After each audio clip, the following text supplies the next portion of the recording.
Hey, welcome back to Métropole Grid. My name's Andre. It's a Thursday, September 21st, 2023. Hopefully everyone is doing well.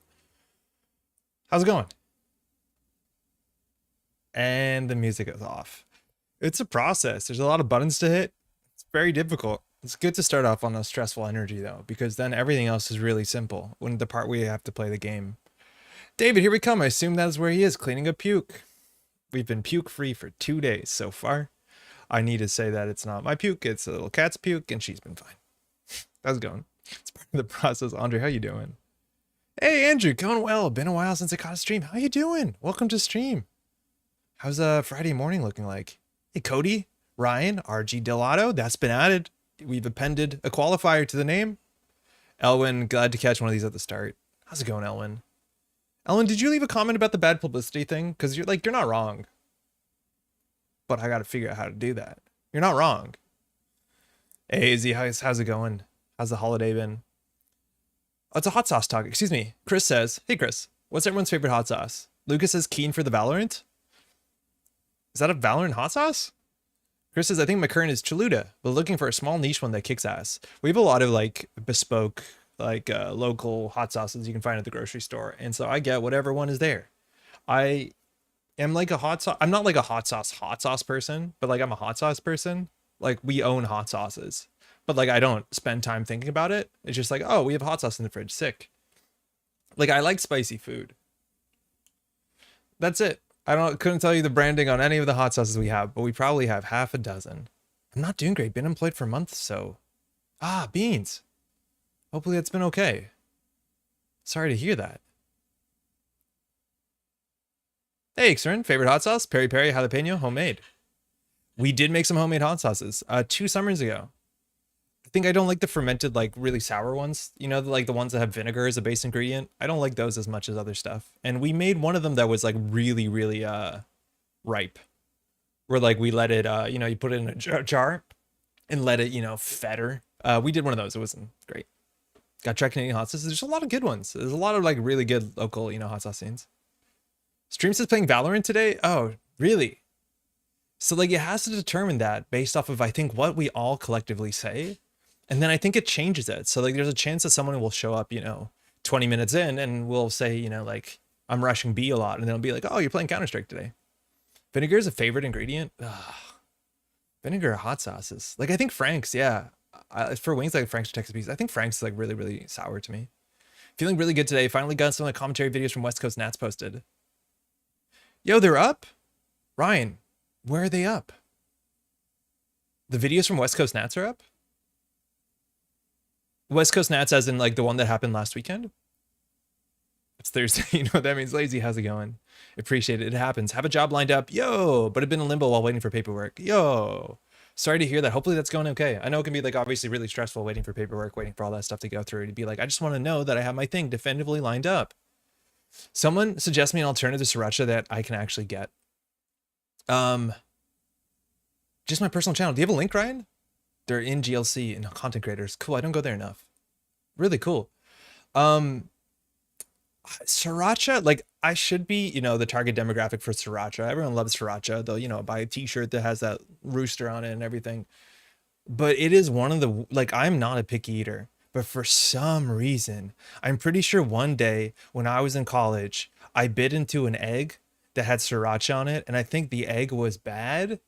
And like, I wanted to like, I haven't eaten something and had the emotional, the physical response to want to like retch. And I did. That was like a decade ago. And I still don't like sriracha because I ate it with something. And anytime I eat the sriracha, it tastes like bad egg to me. Which like garlic hot sauce should be a pretty safe thing. I don't know. Don't like it at all. Doing good. Hopeful folks are good today. Doing well. Only 2 games are hoping to get more soon. Ryan, how do I find the channel? You can post URL links. So like maybe we can do like a rebus where if you put like, if you like mash it up and you get around the YouTube filter maybe. Cause I'd like to be able to shout it out and I don't have Discord open. Your watch history's off. That's good. So I don't show up on stream and be like, what do you mean you're watching 2 hours of POV barista stuff to go to sleep? It's, oh, you figured it out. Nice. Okay, hold on. It's V equals 4xZBVH9 Joyo Okay, hold on. YouTube, how do I open a YouTube video?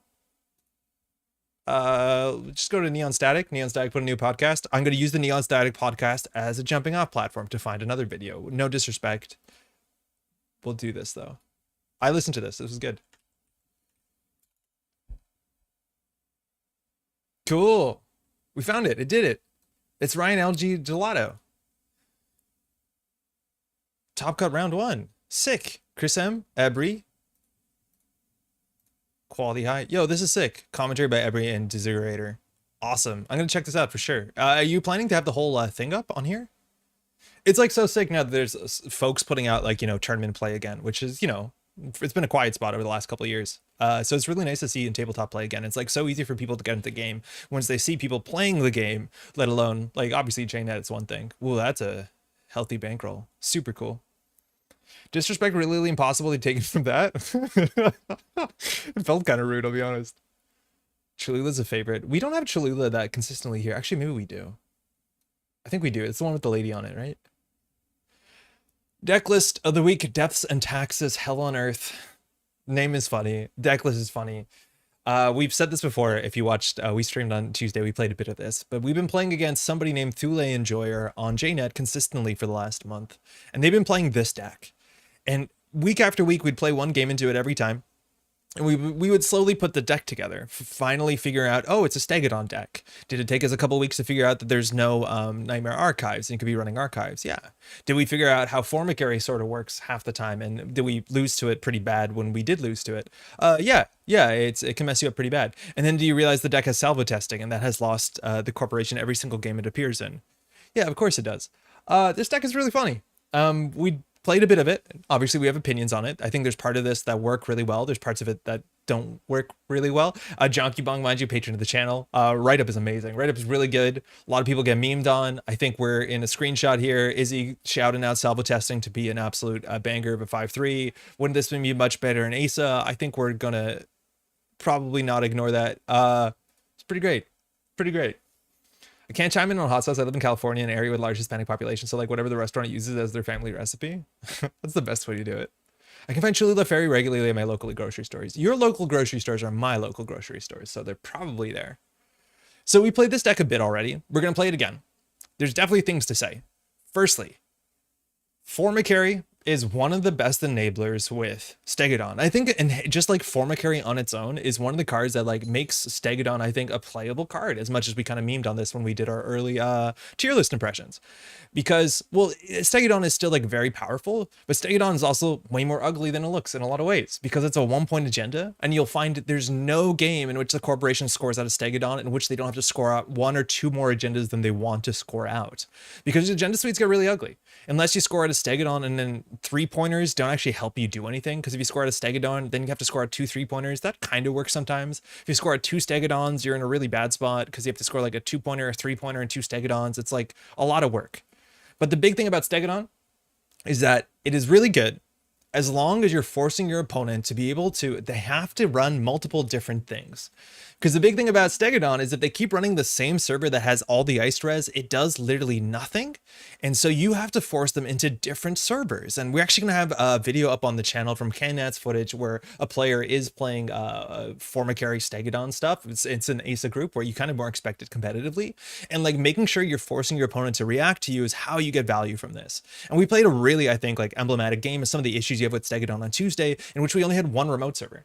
And so our opponent's just like, I'm going to click for credits, and then I'm only going to run the remote server, and then you can't win because Stegadon is useless. And Stegadon's only really, really good if you can force them to other stuff, which is a big reason why like I like this deck, or I like Stegadon specifically in ASA group, where you can build a new iced server, and then they have to consider running it, so you de-res your stuff on another server, and then you move your stuff around. And that's, I think, how you make Stegadon do something for you.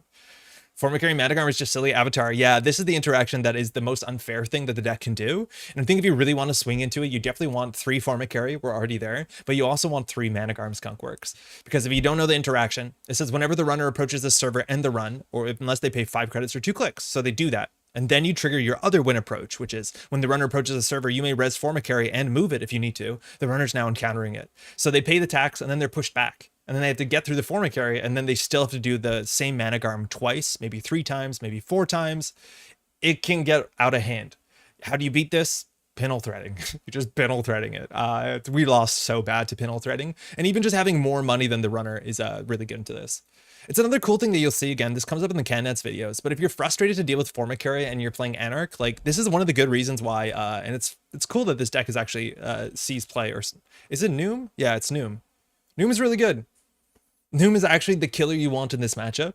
As much as it feels like it's bad to pay 4 credits to get through a drafter, that's what you're paying anyways if you're playing Carmen, and everyone's playing Carmen. And Carmen actually lines up pretty poorly into like double Stegodon. Not that most icebreakers don't line up poorly into double Stegodon, but with double Stegodon, the format carry is 2 strength and their breaker is at -2. So they have to pay 5 credits to break a single format carry unless they take the damage. And you could just take the damage in this matchup, as much as that can be hard to tell if you're looking at a Thule deck and worrying if they have snare or whatever. So that description makes me think just play Ag Infusion. Kind of. Like to make the Managram format carry, people did do it. But like, yeah, that's also not a deck that builds good remote servers too quickly either.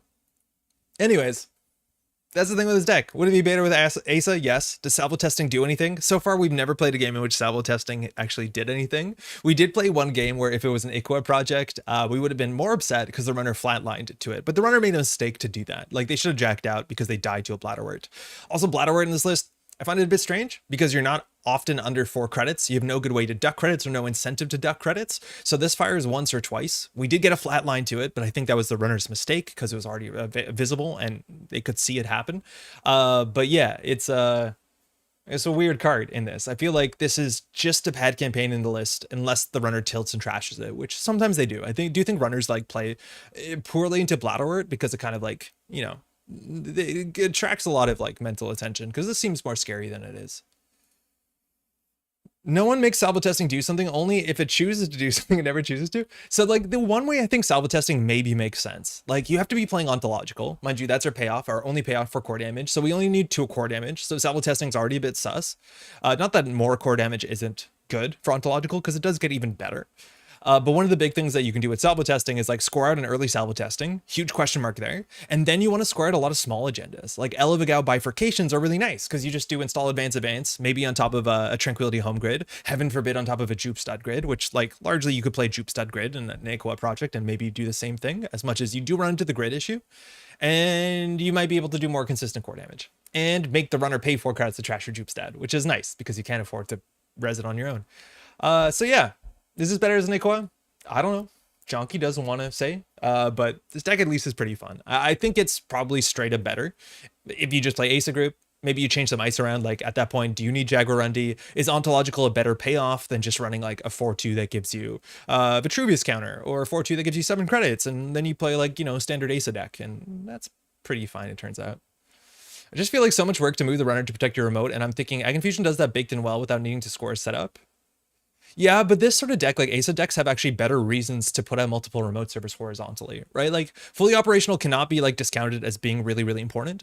This deck only has also 2 wage workers, which is another really good card at forcing the runner to like run the remote server and trash this. So there's a bunch of different things that like I think Asa or HB in general have working for them, where it's more so like you can present many different smaller problems that it's really hard for the runner to on tempo deal with all of the issues, right? Like they have to get through an ice, they have to worry about the face check. Is it a late game ablative? Is it a drafter in the early to mid game? Mostly mid game, right? Like there's some really weird face checks that like HB can present, as opposed to be like, oh, there's only one server I can focus my attention.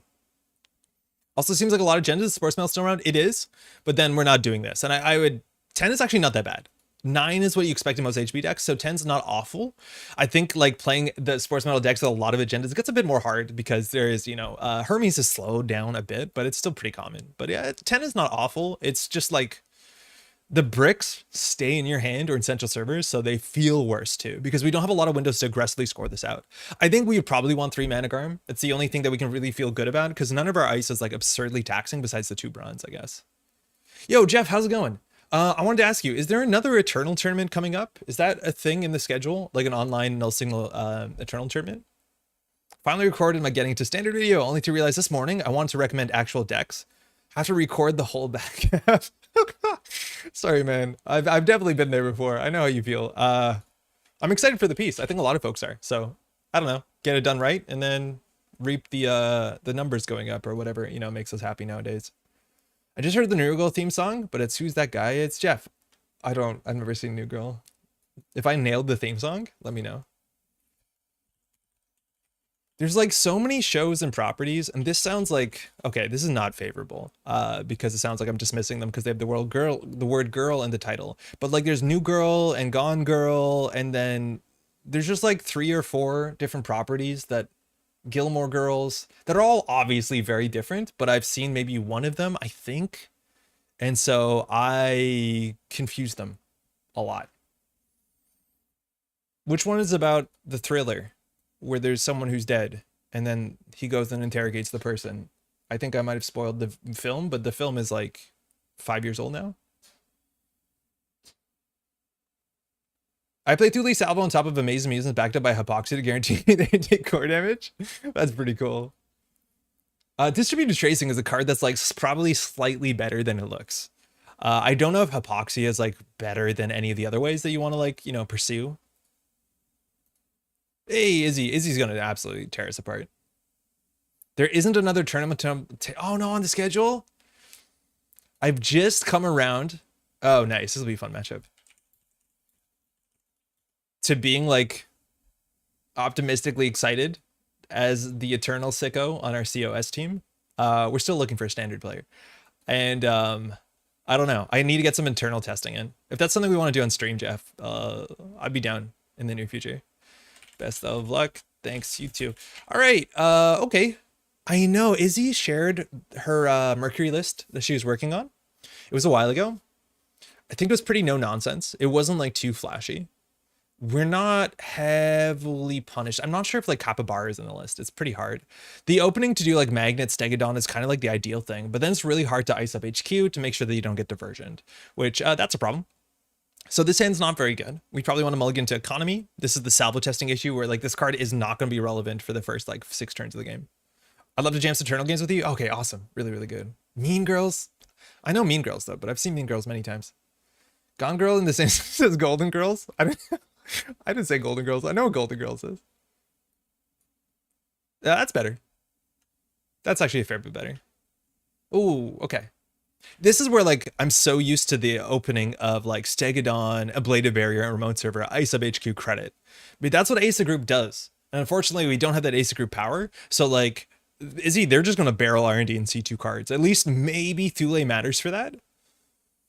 I don't mind Jaguar R&D on HQ. That being said, it has subroutines that you don't have to break. Okay, tell me if I'm wrong. I think in modern Netrunner, if the ASA Group does install an ice, first click, you almost always run it. Obviously a bit dependent on your hand is, but like there's nothing that will be bad to you on click 1 if you run it. And I think Izzy's aware of that. I've watched too many gameplay videos where people don't do it. Like, what is HB going to do to you? Res a Gatekeeper on turn 1? That's totally fine. An Ablative turn 1? That's horrible. A Magnet, they go down to 3 credits? Awful. All right, well, this at least we can ice up everything. I'm always confused between Mean Girls and Golden Girls. Now picture a Freaky Friday swap of those 2 casts. I agree with that. Drafter's not that bad. Like on turn 1, if you're ASA Group, you can maybe get a double install. But if you do a click 1, they're down on like 3 credits. So whatever they double install, you can challenge it. There's probably nothing in archives. So it's not like they're recurring, you know, a problematic operation on turn 1, let alone like putting a Rashida back on the table. Like Drafter turn 1 is like pretty bad. Please red Drafter, nothing in the bin. Exactly. Yo, Kyle, how's it going? Like, I genuinely think you should always challenge the remote server. Maybe there's some respect here because of Jaguar Rundy, but like, I don't know why the first click always into every HB game is like, there's something in the remote server you're protecting. Pay for it. And then you still just pinhole threading the Rashida.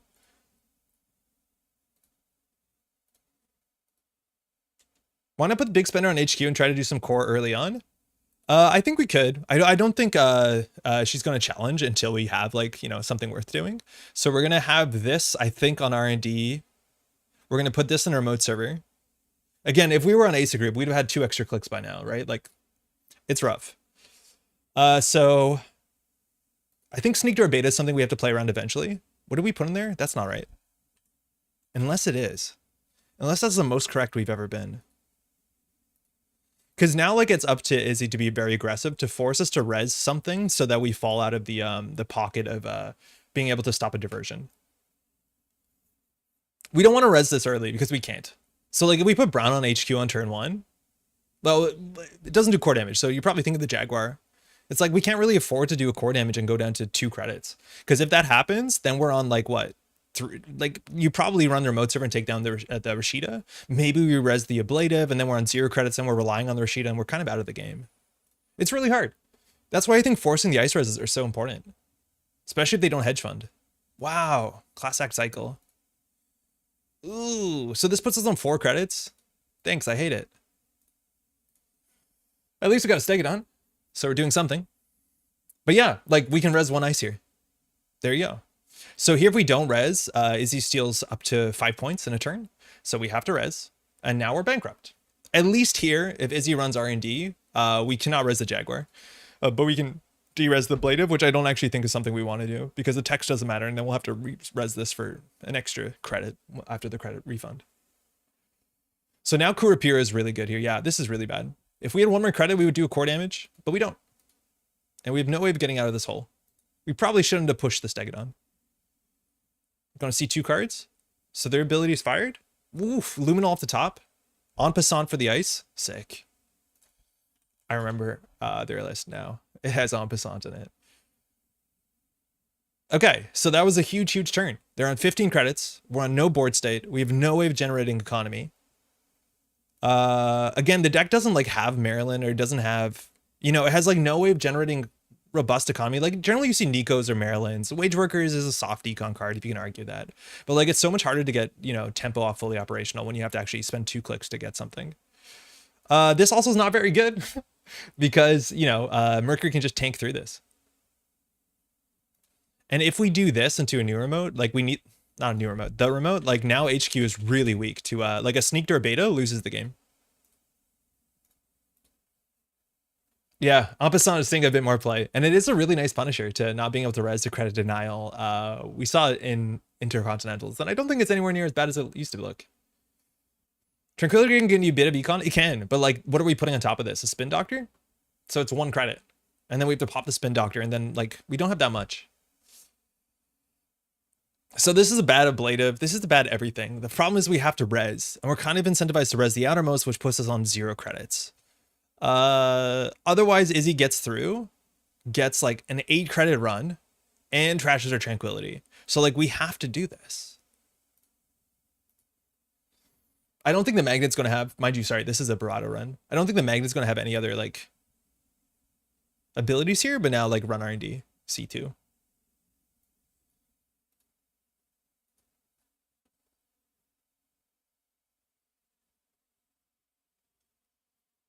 Well, she did trash 6 credits of stuff. That's pretty good for us.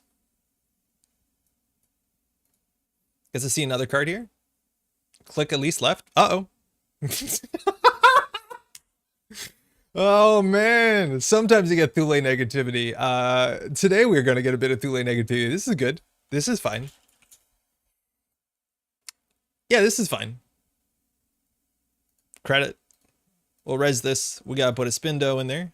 Hopefully this forces some amount of aggression. We'll put this in a remote server. That puts us with 2 in hand. So like an inside job wins the game. An Estebrado wins the game. I'm still going to play as a little treat. The ablatives are online now. That's like one of the good things here. But I think we actually need the card padding here. That being said, if we put the Wage Workers out and we res a Spin Doctor, that's the card padding we need. So we'll be okay. But yeah, this is rough. This is really, really hard. And it's just we don't have economy. We didn't draw any economy early. And we don't have any good tempo plays. Like spending 5 credits for ice was apparently too much. Whoops. This is a Formicary. Getting the Blade of D-Res means that they can't really run HQ for a while because of the Blade of Fires. As long as it's not last click, like we just get Rashida back. It's not too bad. We're not going to res the Formicary. That's just 2 more cards. You're out if she doesn't get into HQ, yeah. She knows there's a Formicary on the table. And unfortunately, this card's really bad to Mercury too. Okay, 2 Unseens though. We probably should have drawn there first with Spin Doctor because we're going to draw those cards anyways. Yo, House, how's it going? I see you're giving Stegodon another chance. I actually really like Stegodon. I just kind of like it better with a bit more associated tempo of a like Asa group, which helps a heck of a lot. Because now our ability like doesn't really matter too much because we have a lot of work to do. So like Izzy in theory can take 2 core damage and probably won't have a huge impact. Okay. Res. Like, this is not a playable hand. You should just click for 4 credits. If we click for 4 credits, oh, this turn, we might. But then if we res the wage workers, we actually don't click for 4 credits. We click for 2 credits. Sorry, pay 2, gain 4. Yeah, we click for 2 credits. Like, that's not good. We actually probably can't afford that. Because Izzy can easily trash this. Heaven forbid there's a miss bones. So we just need money. We just need raw money. Bladed, we could get diversioned. At least if that's the case, like we can throw all the ants. Yeah, House, I think Stegadon's cool. I think the agenda suite's pretty ugly. I think you have to be pretty aggressive to force the runner to have to like deal with our ability. Right now it's an okay spot because Izzy doesn't want to run the spin doctor, but wants to run centrals. So like that's an okay way to get Stegadon value.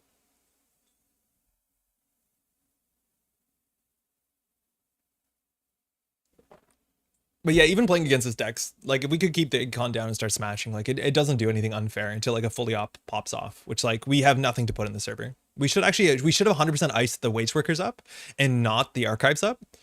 We are a bit weak to sneak door. Okay, glad we did that. Now though, Izzy's gonna win the game very likely because you're gonna see 2 cards here. I'm glad we put the forma carry there. It's just not enough. And if this is not broken, you see 2 cards. Yeah, we are going to lose on turn 5.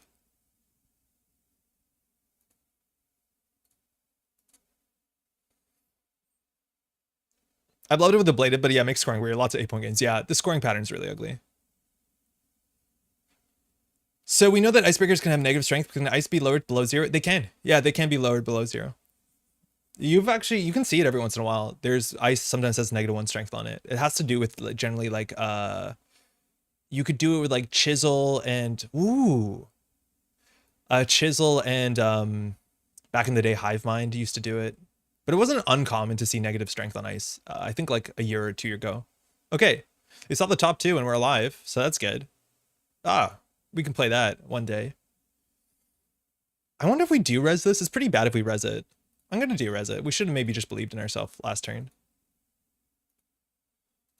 Got ice up something. Any printed negatives? No. Negative numbers haven't been printed on any Netrunner card. Like, that's why actually understanding that this does negative is kind of weird.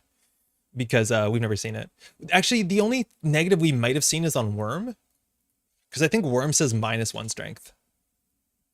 Yeah, ice has -1 strength. So there are negative numbers, technically. Fermenter. Okay, cool. Like this is just click 3 credits hedge fund. Like we're not doing anything. The problem is like everything we jam now, we have no mana garm. So it's like, can they deal with ice? It's probably an inside job. So if like a Kurapura comes down, like we have to unfortunately push for it. Like we have to do install advance on top of the salvo testing, but like that's the best we have. Having a mana garm, like this is why I think 3 arcs mana garm is so important because it's the only unfair thing we can do with Stegadon. Oh, poor Bishop. Actually, you're right. There's a lot of cards that say negative on him.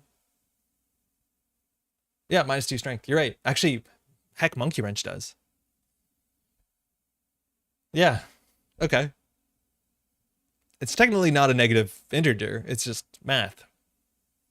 Why not pull 3 credits? Did I not? What did I do? Oh my god. Yeah, sorry. Sorry. I forgot 2 wage workers. Yeah, I messed it up. Is that cool? All right, Shlibolith is down. So at least a boomerang probably doesn't get into that. Yeah, we should have done credit hedge fund. Yeah, I was on autopilot. All right, so we could probably use the spin doctor here to fix our hand. We only have 1 mana garm left in the deck, so that has to go back. So I think we can probably need to score out a salvo testing here. And if we do that, it's not that good. Especially because economy is going to be an issue, right? Like if we res both of these, we're on 5 credits. A diversion, we're on 7. I think we have to just go for it. Printed base, yeah, there's nothing with printed space. I'm just going to go for it. I think like things are going to be bad no matter what. There's actually an instance why we want to keep a mana garm here because if Izzy runs R&D, we get the ablative that gets the mana garm on the table. The other option would be a Rashida. I'm going to leave a mana garm in here. We'll put back a hedge fund. That seems important. So we don't want to score at an ontological. Obviously, that's another, like, this is another bummer is that you have cards that hang out in centrals that like you don't want to score out, and having like an off-world office, you want to score that out. So maybe we should just use a second spin doctor and go. But I think we're going to do server 1, gain 2 credits, advance credit. We could ice this up again, and inside job just gets through a magnet, which negative strength. So that actually is 3 credits for this, and then ablative has to be solved. But if that is solved, we lose the game. Never advance salvo, we can't. We only have a single, oh, we could, but I don't want to respect it. Like, I think Izzy might trash the wage workers. You're right that actually, like, we're now allowing Izzy to trash the wage workers, and if Izzy trashes the wage workers, we can't never advance it. But yeah, unfortunately now if we do triple advance, we at least save the seamless. We probably want to do like double advance seamless. It's cheaper. Yo, hedonism, just watched the previous VOD during work today, and there's already Metropole Grid content. I'm genuinely worried there's too much Metropole Grid content. Because looking at canned nats, I did the math, and it turns out, yeah, there you go. It turns out that canned nats is gonna finish, if we continue releasing it at the pace we're releasing canned nats right now, it's gonna finish. Oh, we should have moved this one maybe. Sorry, can you run back?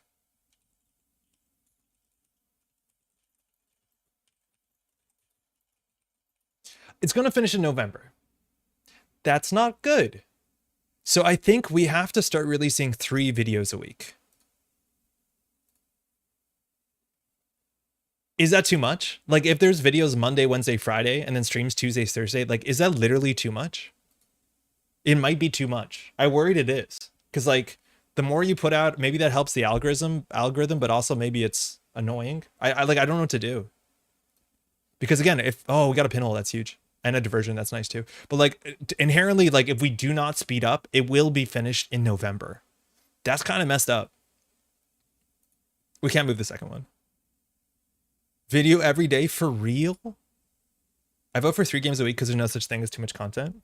Maybe then we do Monday, Wednesday, Friday. We stream Tuesday, Thursday. Like it seems wild. Yo, Asa Channel, how's it going? Also, Jai, how you doing? Hell yeah. You don't need the seamless to spend it out? No, we don't need the seamless. Now we do. 1 core damage, please. Yes. Non-passant. Checkmate.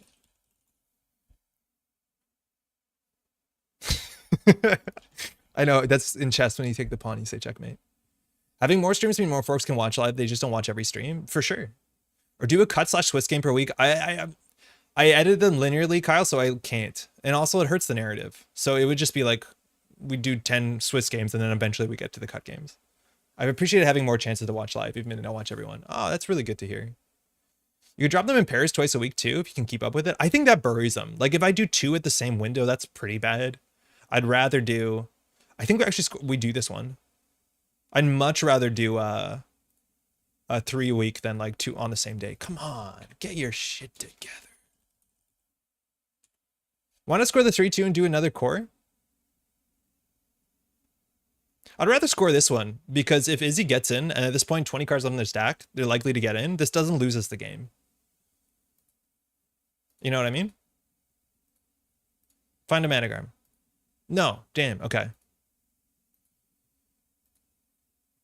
Okay, so ablative is known.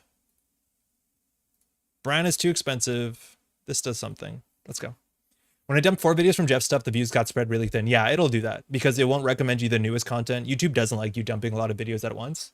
And then like once people see they're like, oh, I have 4 videos to watch, like I think people will check out. Like that's homework now. Take that, Netflix. Could you imagine taking the first part of the entire game and saying checkmate? You don't play chess the way I do. What's the long tail on that stuff though? I don't know, actually. It's hard to tell. Like, funny enough, some of the gameplay videos that like just recently went up, like the streams have more views than them, which I thought wouldn't be the case, but I do think more people come here because they're used to the streams and it's like a nice social place to hang out. As much as I think the games have turned out pretty well. So it's hard to tell, but like a stream that came out on Tuesday has more views than the game that came out on Wednesday. Maybe that's expected, but it's not always the case. Oh, that's kind of bad for us, I guess. 2 diversion gone, so I was thinking of guards HQ so much. We have to because then we'll lose off of multi-axis. 2 doofs are out, Maker's Eye's out, Earthrise is out. Okay, now the Hermes is down. So Hermes means we don't want to score this out. This is a forma carry. We have issues with the credits. Thought the editing has been really fun. Hey, glad you appreciate it. It's a lot of work, but like I do think it helps a lot to make the games more like that people can understand better what what's happening in the games. So we score this out, R&D gets bounced open. Maybe let's not do that. Let's draw once for a fully op. That's good. Okay, so I wanted to advance this once. And then I'm going to install this so it looks like a defensive upgrade. Don't tell anyone. We'll discard a card here. I think we want to get rid of the Onto. I think it's much safer in archives than it is in central servers. As much as this is obviously how we win. I think at some point Izzy will just send his, like, take 2 damage and go through the forma carry. I think it's a matter of time before we lose. To be honest, the vids are short enough that I think you can seriously consider multiple rounds in one vid. People are watching stream VODs like 3 hours long. I think there's definitely one series that I know we will do 2 in the same video because they're like short games. But like 30-minute videos are really, really approachable. If I put it up in an hour, I wonder. Yeah, now that's 3 credits. Like this is Carmen's like pretty ass into forma carry. Okay. So do we this forma carry on R&D? No. Do we do this forma carry? Maybe. Because that is another 3 credits. This is expensive. Yo, Paul, how's it going? We're doing some Stegodon. Trust R&D for 1 turn. It'll be fine. That's what a robot would say. Who wants to see a lot of cards. Okay, so no idea what the target is. We're going to get rid of this. So we kind of want to keep the Managarm in there still because the Ablatives are relevant. I'm going to put the Seamless back. You guys see the virus? Resume, forma carry? No. Looking forward to learning from the replay from my game. Yeah, Cody, Sunday. Or, yeah, Sunday. It'll be Sunday. Perch. The Nats are great forward to my buddy who's learning the new meta. Oh, yo, Brennan. That's sick. But if you can score the Stego, you can fast it out. Uh-oh. We don't lose. But we get an Ablative last click. So, unfortunately, that doesn't cause us to win. But it's very close to being really good. I'd rather watch a playlist of 30-minute videos than 3-hour videos with the same content, at least when it comes to content like Canats. Yeah, I agree with that. But you and I could just be broken in the same way. Doing fine. I'm now a Canadian citizen since today. Pretty happy about being able to vote. Yo, congrats. Shout outs to Paul, who came in from, I'm gonna say France, who's now a Canadian citizen. Sick, dude. Congrats. Welcome. That's awesome. Whatever we get here has to go into a new server. It's a Rashida. You can put Managarm? No, it has to be a different server. So we can't put the Managarm. Tattoo is the one that cares about the same server. So if we were ASA group, we could do Ice and then Managarm as long as it was in hand. But this is a different server. This is also why we didn't push out the 4-2. Could be. Could be. She has exactly 1 credit. So like she can get through the forma carry. This gets us really low on credits. Oh, but this does core damage. We're actually happy about it. Do we want to make her spend her last credit? Yeah. Can't be bounced. Bladder wins? Wait, why don't we pull Bladderwort?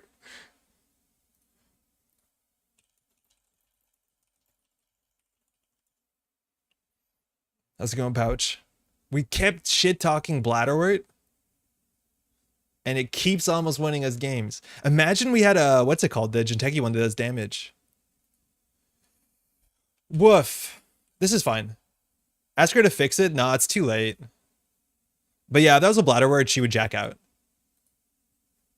They'd have to jack out if it's Bladderwort. Bladder lethal, don't say. Oh, no.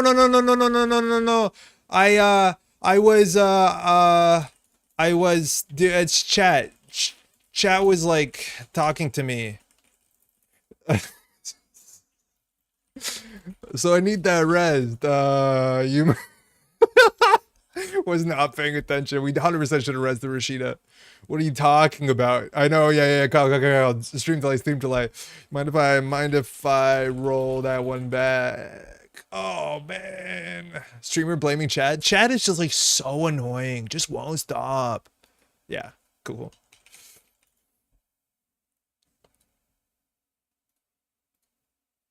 Yeah, you have to bounce. Thanks. One train wreck requires another train wreck. Let me tell you. Rashida, go. Okay. All right. Ikawa is how we win. Install, advance, Ikawa. If we kept the damn 4-2, we would have won the game. If we had the thing in hand, chat people, we would have won. Repairing board stay 5-0. We would have won the game. Straight up won the game if we had kept the damn ontological dependence. It would have core damaged her. Salvo would have been lethal. Because we do install, advance, advance.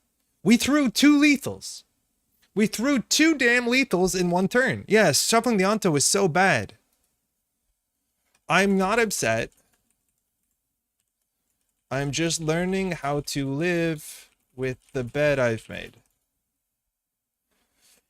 I keep talking poorly upon all the cards that are my secret win conditions. It's this damn hubris he has. This damn hubris. Turns out it's pretty good, actually. Okay, so how does Izzy starts with 2 credits? This is 3 credits. This is 4 or 5. Has to go through 2 damn Formicaries. Need a Managarm. Already wide open. It's okay, it's a hard game. Sure, once you played for a while. I don't know if you mean Thule or Netrunner. Both are true. Both are so true. Yeah. All right, what's the play here? Like, we could install advanced Ikawa. 2 diversions are out. 2 pinholes are out. So Izzy has to figure out how to get through a Formic. Yeah, I think we just do that. I think we just do that. There's no way that's incorrect. R&D is wide open. Actually, every single agenda in R&D is wide open. I think we can't let R&D be open. Andre versus Izzy plus. Okay, we're gonna just try and win off of the ontologicals, and we're just gonna batten down the hatches. This will be 0 strength, so it's what to break this? 4. Magnet is 5.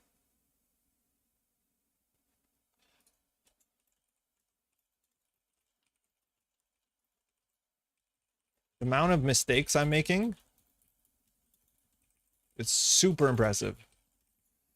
I could raise using Stugga, move the Formicary to protect R&D. I could, but if Izzy just draws, they send it. Started by playing. Damn. Okay, I just want to make sure. So if this goes negative strength, it's boost to 1, boost to 3, break. If this goes down to 0, it's just boost, break. So the magnet's actually cheaper, as much as it's not a face check that has to be dealt with. We can't afford a Brawn. Well, 2 Bronze, I mean. Trust R&D, Terrence, it's way too difficult. There's 6, but 4 Gen to 19, actually, maybe Trust R&D is right. It's like kind of hard, though, with Mercury. And we saw 1 Maker's Eye. Hedge install advance, it's an option. It was an option that keeps R&D open. But like if we top deck Onto, we don't win, but like we kind of win if we Rashida into an ontological. There's 3 and 19, right? She sends it, she wins, I get it, but you give her 1x chance to win, now you give her more outs? I don't think she has that much more outs. Her economy is totally messed up. And like she can't run anymore. Like this is the big thing that Stegodon does. Like you just can't run unless you have good runs, and she does not have good runs. She only has like I'm losing runs. So that's good. Oh, it's Fool's Day, Steven. How you doing? To be fair, this is less attempts than me trying to ban her through a toll booth in the cut. Those are not on film.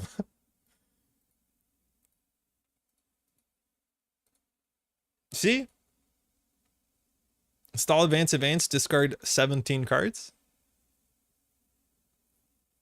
Okay. We have to force her to do something. We can do 1 more core damage. HQ is going to be pretty messed up. They'll have 5 credits.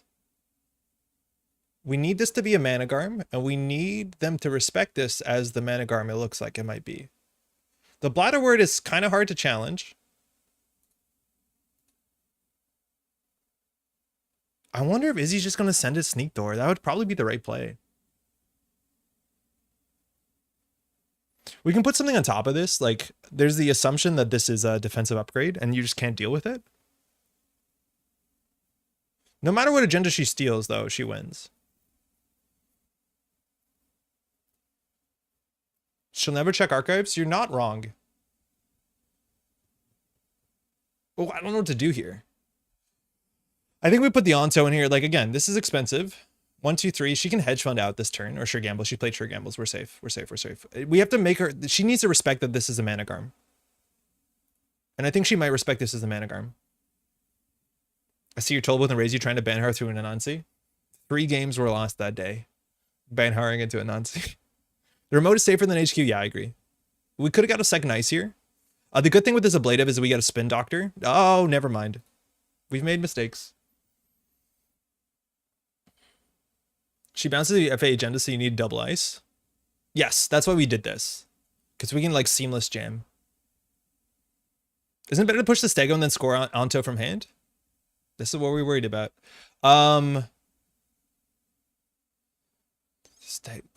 Push the Stego and score Onto from hand. Yeah, you're right, because that gets us to 7. That is way better than what we did. This is also like the thing that people don't do into Stegodon. Just jack out. Just jack out. It saves you literally 4 credits to jack out here. Like, I don't understand why people don't do that. Yeah. Congratulations. You just saved 4 credits for a click. It's like, in some ways, Forma Carry is really bad for that because it allows you to end the run. If this just had 2 net damage, you wouldn't have that option that easily. Oh, we made a real ass of this whole game. I don't think it's going better for us. Oh, you thought it would be safe in archives. I like installing Onto into the remote because you can recover after Hermes. Yeah, that's the only good thing about this is that it stops us from like losing to fast advance because we can't fast advance with a Hermes on the table. Good respect on archives. So why rotating RP is done to the player base? Move this Forma Carry? No. I think Izzy might run the remote here, and we lose. It's like, do you respect this to be a Managarm? That's all it is. Oh, wait, no, maybe not. Oh, that's fine. I'm going to res the magnet so that we have a resed magnet. Res and move Forma Carry. It costs 1 credit. Come on. Only 1 Inqua. We have it in hand.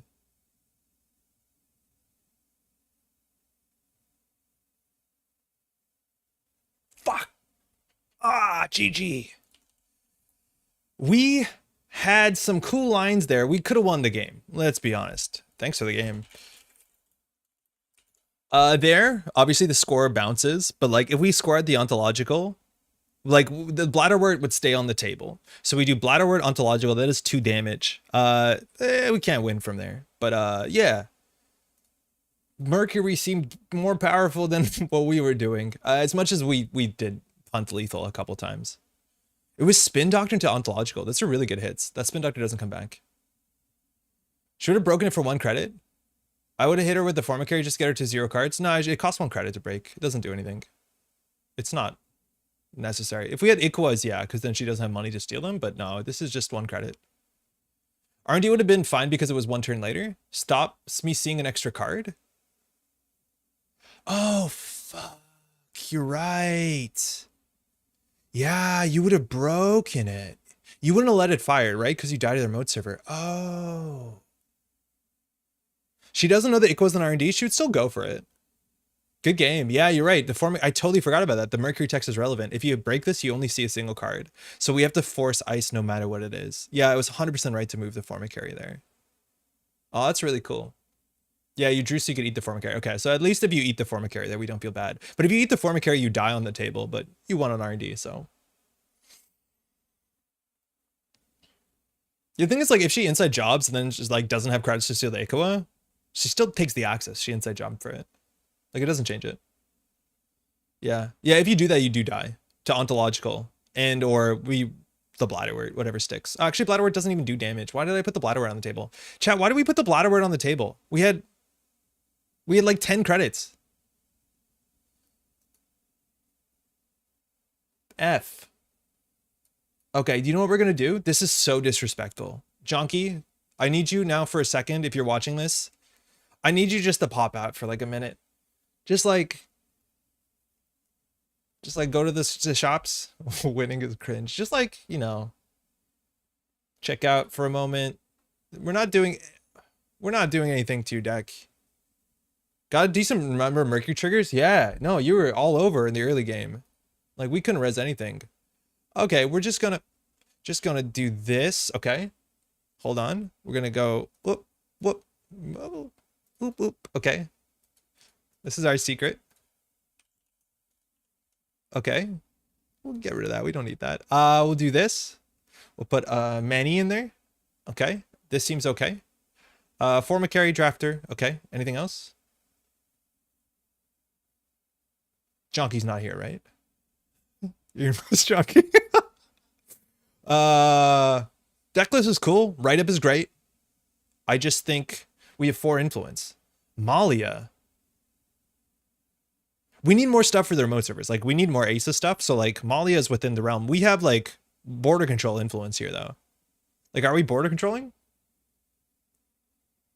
I like Trank. Playing 2 Trank is wild, but I think a lot of people do that. We don't need this, that's for sure. We don't have border control influence. End of the line for the check or indie? Federal fundraising? That's so wild. Wait, is federal fundraising also 2 influence? I play Nico over that. Feels like you need a couple boreholes. How much influence is borehole actually? I don't it's 5. It should be 5. It is 5. Federal fundraising. Yeah. Oh, I thought you meant the other one. No, we have to ice that up. If you ice it up, it's still pretty good though. Lady Liberty. I think Lady Liberty's fine. I just think we have economy issues. I just want to spend our influence. Attitude adjustment. Diogene, how's it going? I don't like attitude adjustment at all in these sort of lists. You have enough like flexibility. You're not trying to bury agendas with attitude adjustment. Like, you'd probably just play sprint if you could, if you needed that, right? You lost the game because of errors, but the deck resolves around core damage. Yeah, that one kind of did. But like, I think the only way that it won is, with all due respect, Izzy making a mistake. Like, we obviously made a mistake so we couldn't win, but like Izzy could have backed out and like the game wouldn't have been over. Boral's too powerful to be in other factions. Well, it's a theme thing. Okay, let's just do this. Like, you could play, I don't know. Your digital life for econ, it's 2 influence though. Ping and B1001 is a deck I do want to try, like out of faction. Even like Faunatria B1001 Atea seems really fun. Clearly you need to adjust your attitude. Oh boy. Let's go.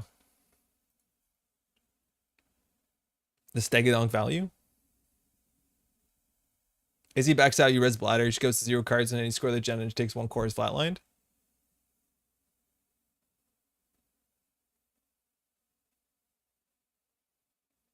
I'm not sure if that was the case. It might have been.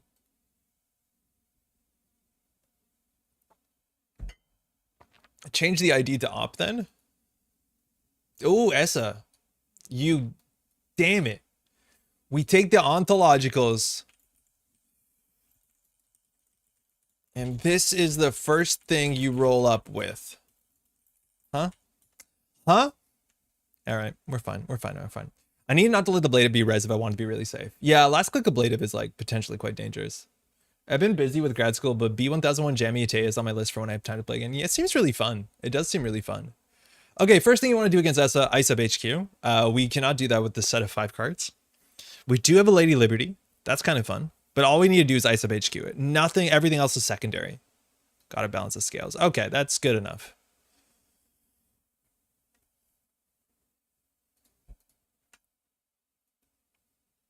Okay, so Ablative on HQ is fine. We can do this as an Atea option. Sorry, as a Asa group option. Sometimes the Forma carry would be like, oh, I want to really send it to do, what's it called? Like a finality, and then this kind of messes you up. Like, this deck is all about like very, very powerful run events, so having the flexibility on the forma carry is important. The only bad thing here is we're going to go to low hand size. I'd argue that we actually don't have to ice this up. At least if he runs that, we're okay with it. So this is the bad thing though, is that we don't have gatekeeper.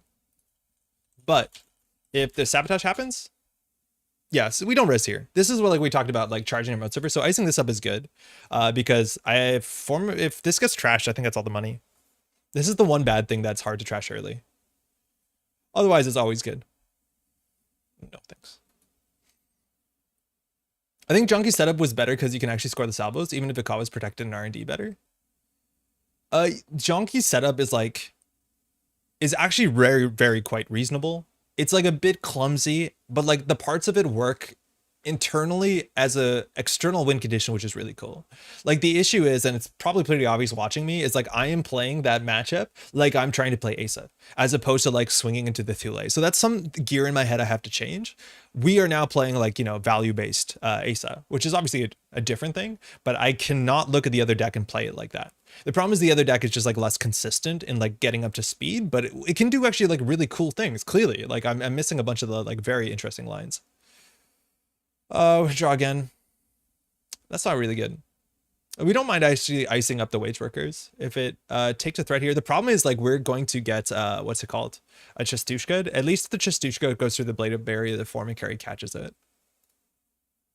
Well, it doesn't really matter what we ice up here. I'm going to keep this in hand as padding because we can discard this. It actually is not that bad to get this on the table either. It does allow us to like pay 5 credits to end the run.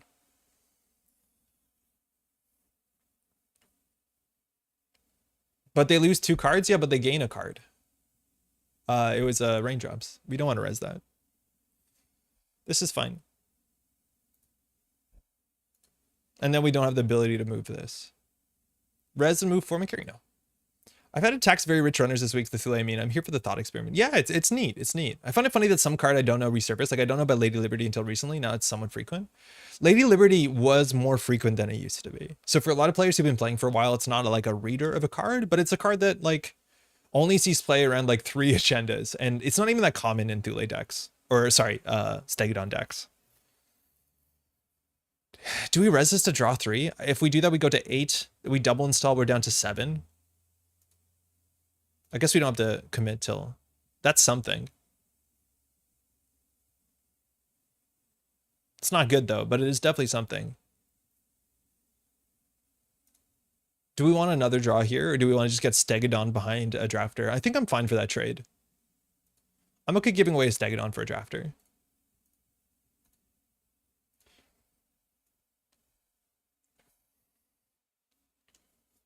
Getting the access on the virus costs them money? It does. It slows them down. I don't know how they're going to use money though.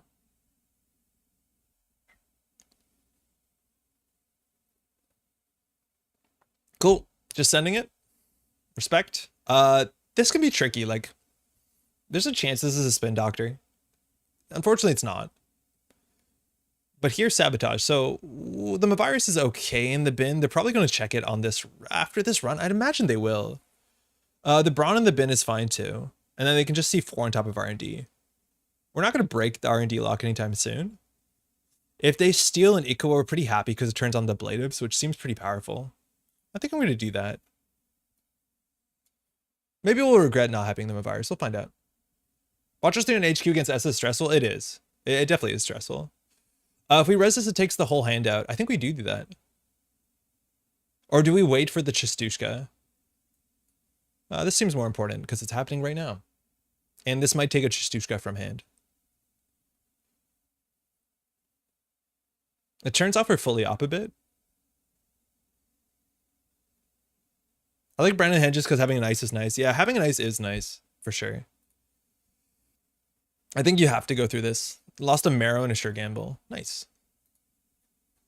So you have another Mavirus in 37. It's hard to tell what to throw out here. Spin Doctor trash. Luminal. Oof. It's the second game we've lost off the top. That's the one agenda we want to score early for sure. Can we afford to score the Stegodon? It's kind of nice with the Forma carry. It puts us on 4 credits though. The other option's hedge fund. We know the next soft 4 trash steel. Do we know next 1 card in R&D? So unless we can get another ice here. So we could do, if we do res wage workers advance, we go on to 3 credits. Not great. So there's no way to like get out of this with fully up. I think we just score it out and go to 4 and next turn click for credits. The thing is like we're really soon to get Chistushka. It's just like Eric has the top deck, the Chistushka. We kind of want him to check archives though. And we know if he Chistushka, we can at least trash the top 1 and be safe. I think we can do it.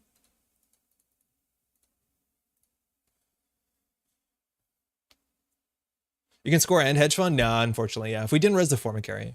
But it was pretty likely the Formicary would have hit some good targets there. So I think it was fine.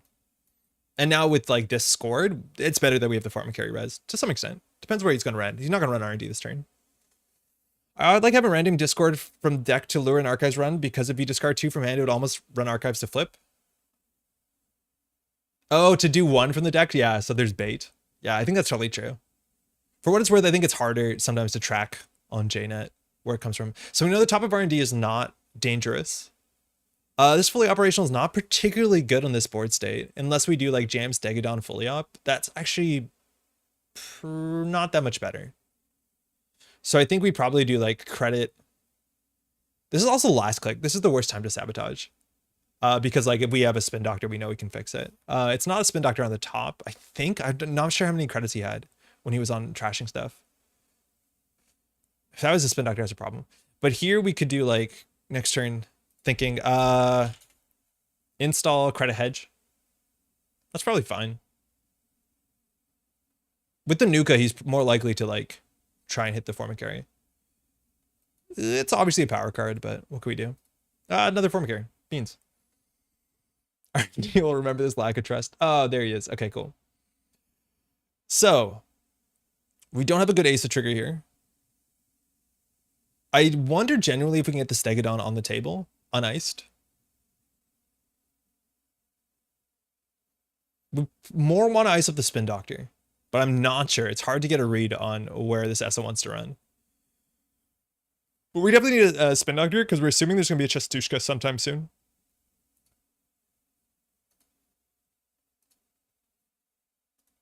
Let's just do this. Don't like it. Steg can also de-res Formicary on any WW run to repair the fully outboard state or something. Depends where he runs though, right? Like it needs to be a remote run. Ghost Tongue. I'm gonna rip 2. We have a spin. Again, this is where like when there's cards on the table you can check. You probably want to check before you install the Ghost Tongue if it's not too expensive. Because like we can freely sabotage. As much as it does do damage, it's random cards off of R&D. So it's like it has no impact on the game. Stegodon. If we de-res this, we'll have the ability to move it. We'll always have the ability to move it though, unless he sends it R&D. I think it's right to de-res it. This purges out the botch, which is nice.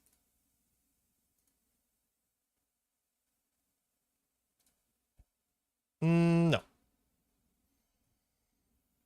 Demonite might be right. I don't think you always want to stay it on the first run, especially because like you could jack out and go back, but he doesn't have breakers. The purge there is okay. It's okay. It's not amazing. It's okay.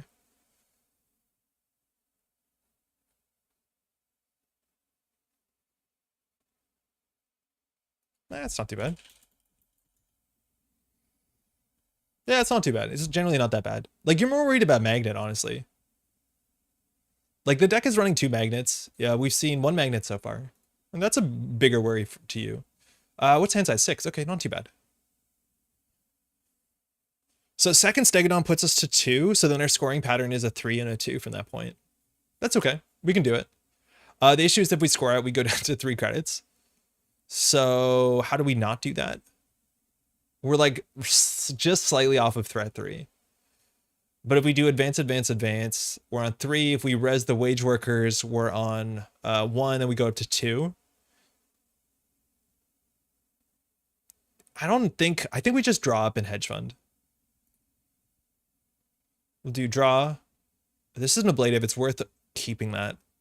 We'll do hedge fund ice, I think. I'd rather have the border control on the remote server over something that's taxing. We'll go from there. But we definitely want to have 2 whites on HQ because we haven't seen a Chistushka yet and he only has 25 cards left. Nice.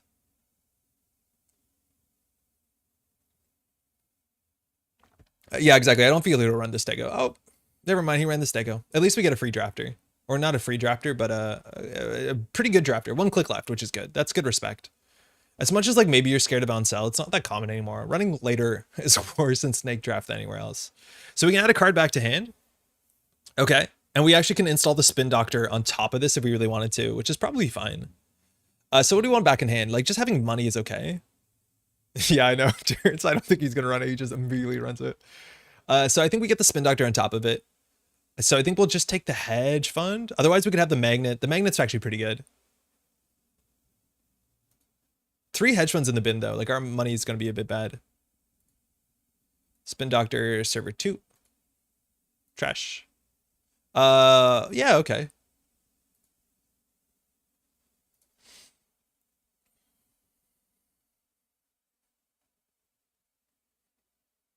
Do we form a carry? He would have to take 2 damage. He knows what this is, though. So I think we don't open the form a carry off of R&D. We haven't staggered on this turn, though. We'll res this. Are we okay with him trashing it? Genuinely kind of interested in letting him trash it. We have another one on the table. And he doesn't have a lot of money. He's going to get 2 card drop wreck from raindrops and 3 credits. But if he trashes that it's back in the bin for ablative, that seems way more important for us. If we move the forma carry, we go down to 3 credits, and then we have the forma carry here, which he could lose 2 cards to it. He probably doesn't. But like, we want him to trash this anyways, because we want to jam this Stegadon on the server anyway, so I'm fine with this. If you install forma carry, you could have 2 forma carry protecting the server. Yeah, but then we also have to go down to 1 credit. And then we don't do anything. Benhar, cool. That's some good pressure. That's how you can just Chistushka on this board state. Okay, we don't have money. That's a big issue. So we actually probably want to res the wage workers here, do triple click install. We'll be out of credits this turn, but if we're going to install this Stegadon next turn, we might as well. So this puts us down a credit. But I think that's good enough. Yeah, I think that's fine.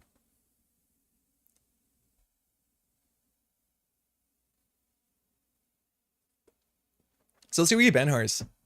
I think he knows this is a magnet, which like, there's some incentives not to run this immediately. It looks like he's going to run this immediately. That's fine. At least it puts him to threat 3 if he does go through this. But like, he needs to figure out a way to deal with the drafter, and he can't deal with it with Botulus. But as soon as he reses magnet, like we eat this Botulus, and then HQ is pretty safe for a minute. Oh, okay, cool. That can't be right. He needs that on the drafter. Did he do that right? That can't be right. Okay, border control seems powerful. It's pretty expensive though. I'm not sure if we're on Begamot. We have 1 card in the bin so far, so we could probably do a second magnet on top of the deck. 1 magnet's probably good enough in the matchup, as much as it is an end the run code gate. I think he realized he put the wrong boomerang target.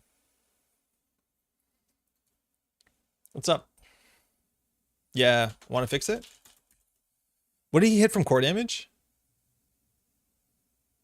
Banhar. Okay, that's perfect.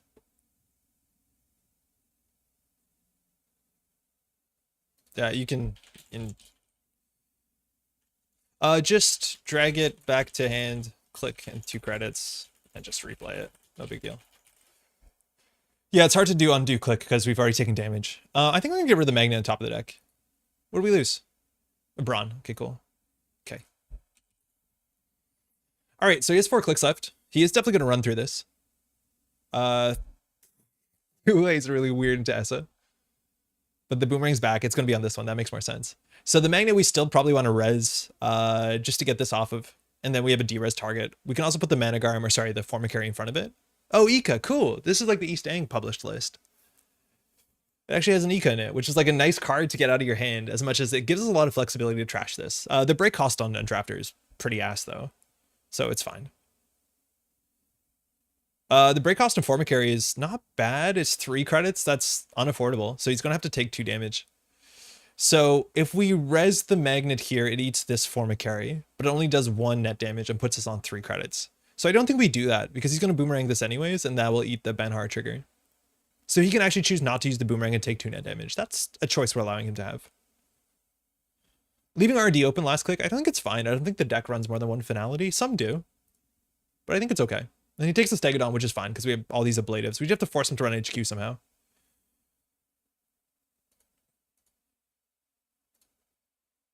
But this is where you have to force into not the remotes because otherwise we don't get our thing.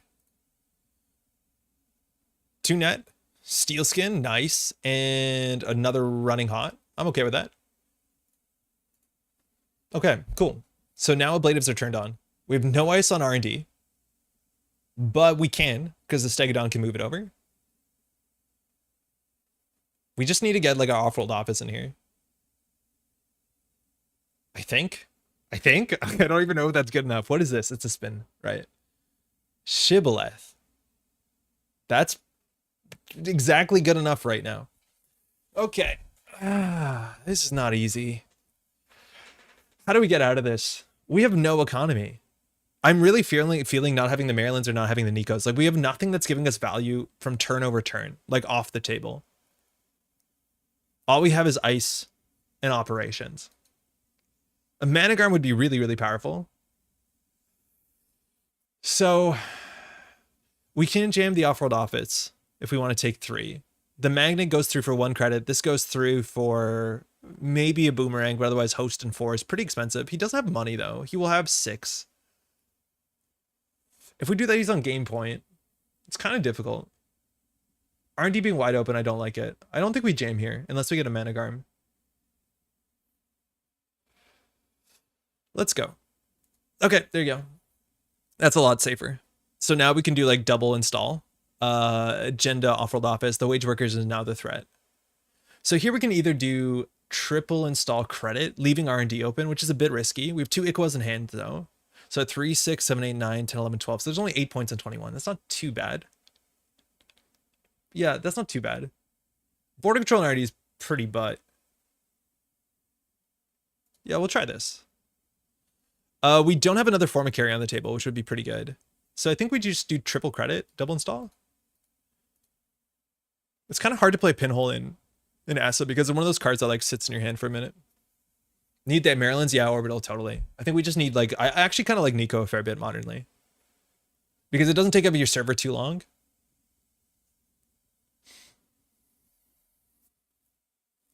Okay.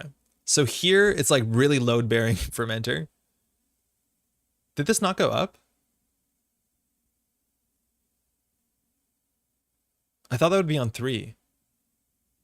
What's going on here? He can still run this. It's hard though, because now he doesn't have 2 clicks or 5 credits. Now that I'm thinking about it, much like my desire for there to be tracking bad pub in your commentary, do you have a core damage tracker? We don't have a core damage tracker, and we don't have a tag tracker. The problem with either of those is like there's no iconography. Yeah, that's what I was thinking. I thought so. Was wondering. So he just didn't do start a turn yet. So that's why these didn't go. But yeah, there's no iconography yet, so I don't know what to do. Maryland shuffles back. Yeah, it does. I don't know if I value it that much. I don't know. I don't love the Maryland shuffling back. I don't think it's super important. I feel like in the mid to late game, it's like a kind of bad draw for the corp as much as it is not good for the runner. Like I'd rather close the game sooner than the Maryland shuffling back feels like it has an impact on the game.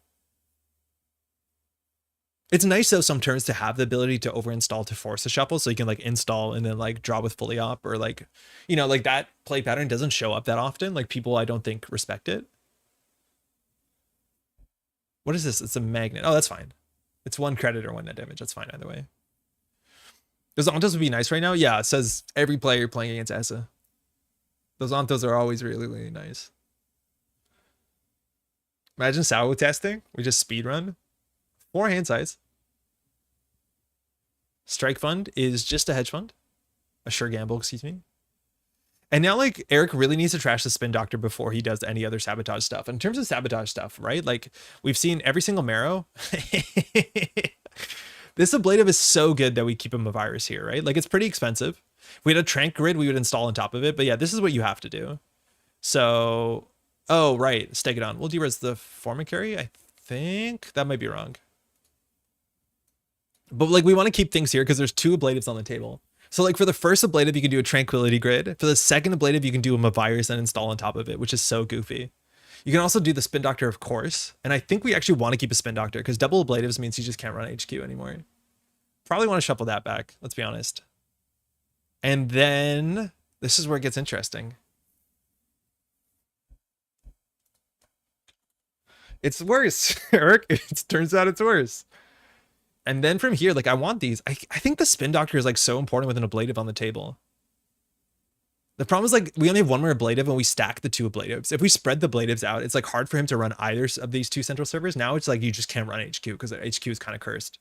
Unless you only run HQ. I don't know what to do here. I think I could try the Spin Doctor.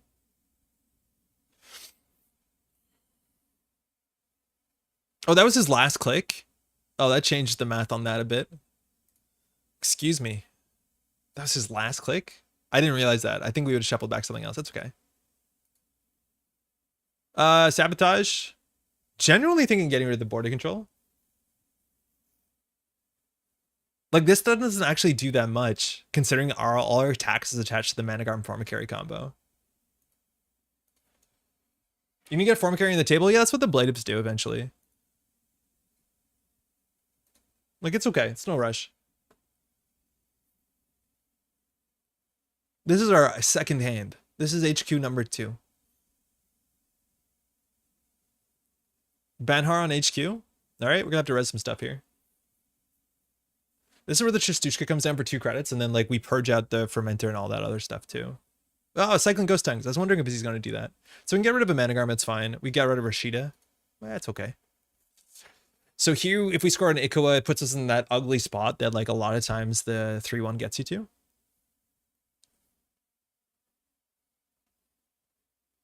Okay, he cracked it good. Otherwise, we would have got a purge out on this run. So he has a Chistushka in hand. He has to remember the Formicary is going to come up. Stegodon. I don't think we de-res a drafter. Single access? No. Trash the wage workers. That's actually a pretty bad draw for us. Unless he's going back here. I don't know if you want to trash that. Like us drawing a wage workers, a second wage workers is it's bad. It's maybe in some ways like the good thing that we can sabotage, but like, yeah, I don't know. All right. Okay, so it's either we push Rashida or we don't. I think we do install events Ikawa. Install advance is 2 clicks, so we can draw once. Better than draw would have actually been Rashida. Sorry, not Rashida, would have been fully op. But I don't think we do. So here, I think we actually do like... Do we just do install advance? That takes us to 6. I think we'd better off scoring the Stegodon. So we can install Stegodon, install Rashida. Yeah, because I think we score this and then we score the Ikwa. We've not been very good at Asa. We haven't been Asaing a lot. I don't know if he doesn't have a Chistushka or he's like terrified that he needs a Fractor or something here, but like 3 or 5, maybe this isn't a virus. It's pretty frightening. The scoring pattern seems rough. It's like the worst part of Stegodon. The scoring pattern is so bad. 2 cards. Okay, oh, he running hot. Let's go off the top. Oh, another virus. Sick. Check archives. That's our HQ. And like, I don't know if a lot of ESA decks stopped running that single legwork. The single legwork in ESA is so busted good. It is so absurdly powerful. Time for Tucana. Oh man, I haven't seen Tucana HB, but like, I think Tucana is just one of those cards that could universally fit in just about any deck. Like, oh, you have 3 influence left over, just play a Tucana. I don't know. Not very good in Asa. Having trouble with Thule before seems like an HB issue. We just haven't been firing Asa. Like a lot of it is that we're discarding our, like our, you know, the cards are not necessary, which means we keep the necessary cards, which means we only do very few installs. This is really difficult for him. So I'll res the Maganet. So we'll take, I guess, this Botulus. No, this Botulus, because that's the one that he'll Sahya through. My playtesting with Tucana PD was a lot of fun. I genuinely want to play more of it. Even in Asa, where like allows you to score out and trigger Asa on the same turn. Like that seems really, really cool. How many Kanas is it really? I would say at minimum 1 Kana, but probably 2 Kana. All right. Could have spent a credit. Took a net damage instead. I reckon your cards are better than a credit. But that being said, you're going to need at least 10 credits for the Managarm combo. And then he can't trash it. Yo, Cat, how's it going? So we don't res here.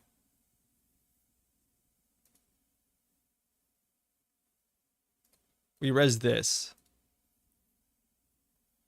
How are you doing? Well, Gawai Stegodon? Deck of the week. I don't think Stegodon's as bad as it looks. It's a bit clumsy, but it is taxing to deal with, to run against. I don't think it's the worst thing you can do. He doesn't have enough to trash it, but he has 10. He just has to worry how many of these are fornicary. So we do the Managarm first.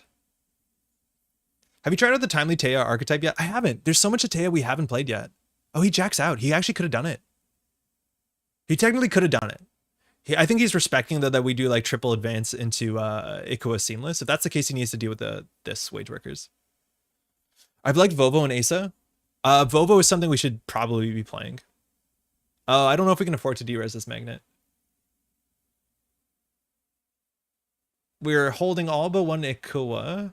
So run last click's a bit not great. Okay. I think Bobo is a card that, like, yeah, especially in Stegodon is quite good. It seems a bit like, you know, extra. He has to break this for a lot. He actually has to host, boost, break. It's 5 credits or he dies or ends the run. So like that's nice. And it allows us to spread out our ice, which is a good spot to be in. This is a very expensive single access. That was 5 credits. And now this week to Magnet if he doesn't pull it off before we allow him to res. He allows us to res.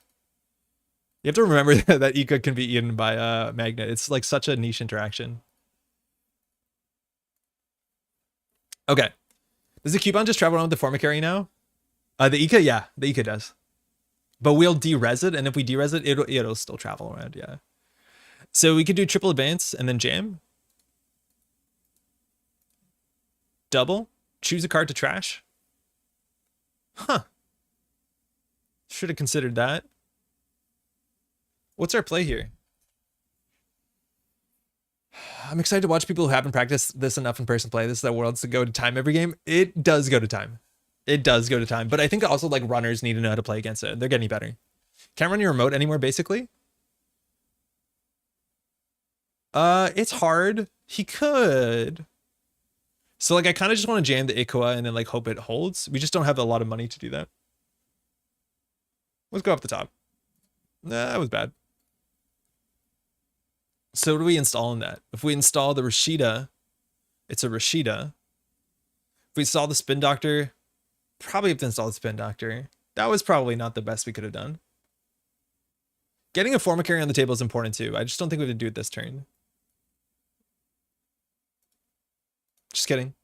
Psych. It strands his Ika for the rest of the game. He can unhost. Oh, he can't unhost it. Oh, I forgot you can't unhost Ika. Yeah, playing Ika into a Magnet meta is like kind of difficult if you don't have UAV, huh? Gotta go, Luck. Gotta go serve dinner. Brennan, enjoy dinner or enjoy dinner service, which either one you're a part of. That's great. Let's rip 2 off the top. Choose a piece of ice to de-res. I think so. Another piece of ice to de-res. Okay. Do we res this? I don't think we do. Asa, yeah. Okay, we found Ale the Ikua, so we know how dangerous certain servers are. We can put that back for sure. We haven't fully upped once. So maybe he's working on that Chistushka. Hasn't produced a Fractor yet. There's probably like 1 Cleaver in there. I don't know if he's playing Dagomet. What else do we want back? We're not really set up to do fully operational. But again, I think the deck is just too few assets for that to be good. Like our ratio is just wrong. Money would probably just be fine. Like I think putting a hedge fund back is like totally acceptable. Yeah, that's fine. That's okay. Oh, we did too soon, but we're not gonna move any of them. Formicary, it's not really worth anything. Like protecting the Spin Doctor, I don't think changes that much. And like once they're resed here, Admittedly, he's not gonna run anything else, but this is good. This is worth contesting. This is where we probably want to res it. Choose a piece of ice to de-res? No. Oh my god, Stags. Yep. The blue one. So like if you want to not go through this, you can end the run. But if you want to break it, it's pretty expensive. Hey, Benjamin, just started playing 2 weeks ago. Whoa, when I found Gateway in my LGS, found your content, learned so much. Thank you. Yeah, it's a tricky one. Benjamin, welcome to the game. What store is selling it? That's awesome that you could find it in store. This is like this sort of thing where like these sort of Formicary Stegodon decks feel better than they are because like players haven't internalized the play patterns where like these sort of runs that seem so free are like inherently not free. But yeah, welcome to the game, Benjamin. Glad we can help out. If you have any questions, the source in Roseville. Oh, Roseville has a huge Netrunner contingent. That makes a lot of sense. All right, one Shistushka down. He needs to trash the wage workers, I guess. We could put another Formicary, but then R&D is open. We don't want to do that. Yeah, welcome. USA. Shuffle the Formicary back in. I think we want to have the Formicary on the ablative barrier threats. I don't think we need to get the Formicary back in. Okay, so we can do install, advance. We just need enough money to res enough Formicaries. I think this is relatively safe. A second Managarm doesn't really do much. So I think we can just put this in server 1 advance. It puts us on 3 credits. We de-res this Formicary, we gain 2 credits? No, we only gain 1, right? Yeah, because that is not a constant ability. That's an active like thing you do. I think we can do this. This seems pretty safe. Our money's pretty bad. Netrunner Worlds at the FFG Center back in the day. It's the only reason I've been to Roseville, Minnesota twice. Is because that's where the world champion used to be. Down the street from FFG Asmodee. Yeah, the games enter. Welcome to the game. I don't know if I said hi, Nato or Bing Bonkle. You can do all installs?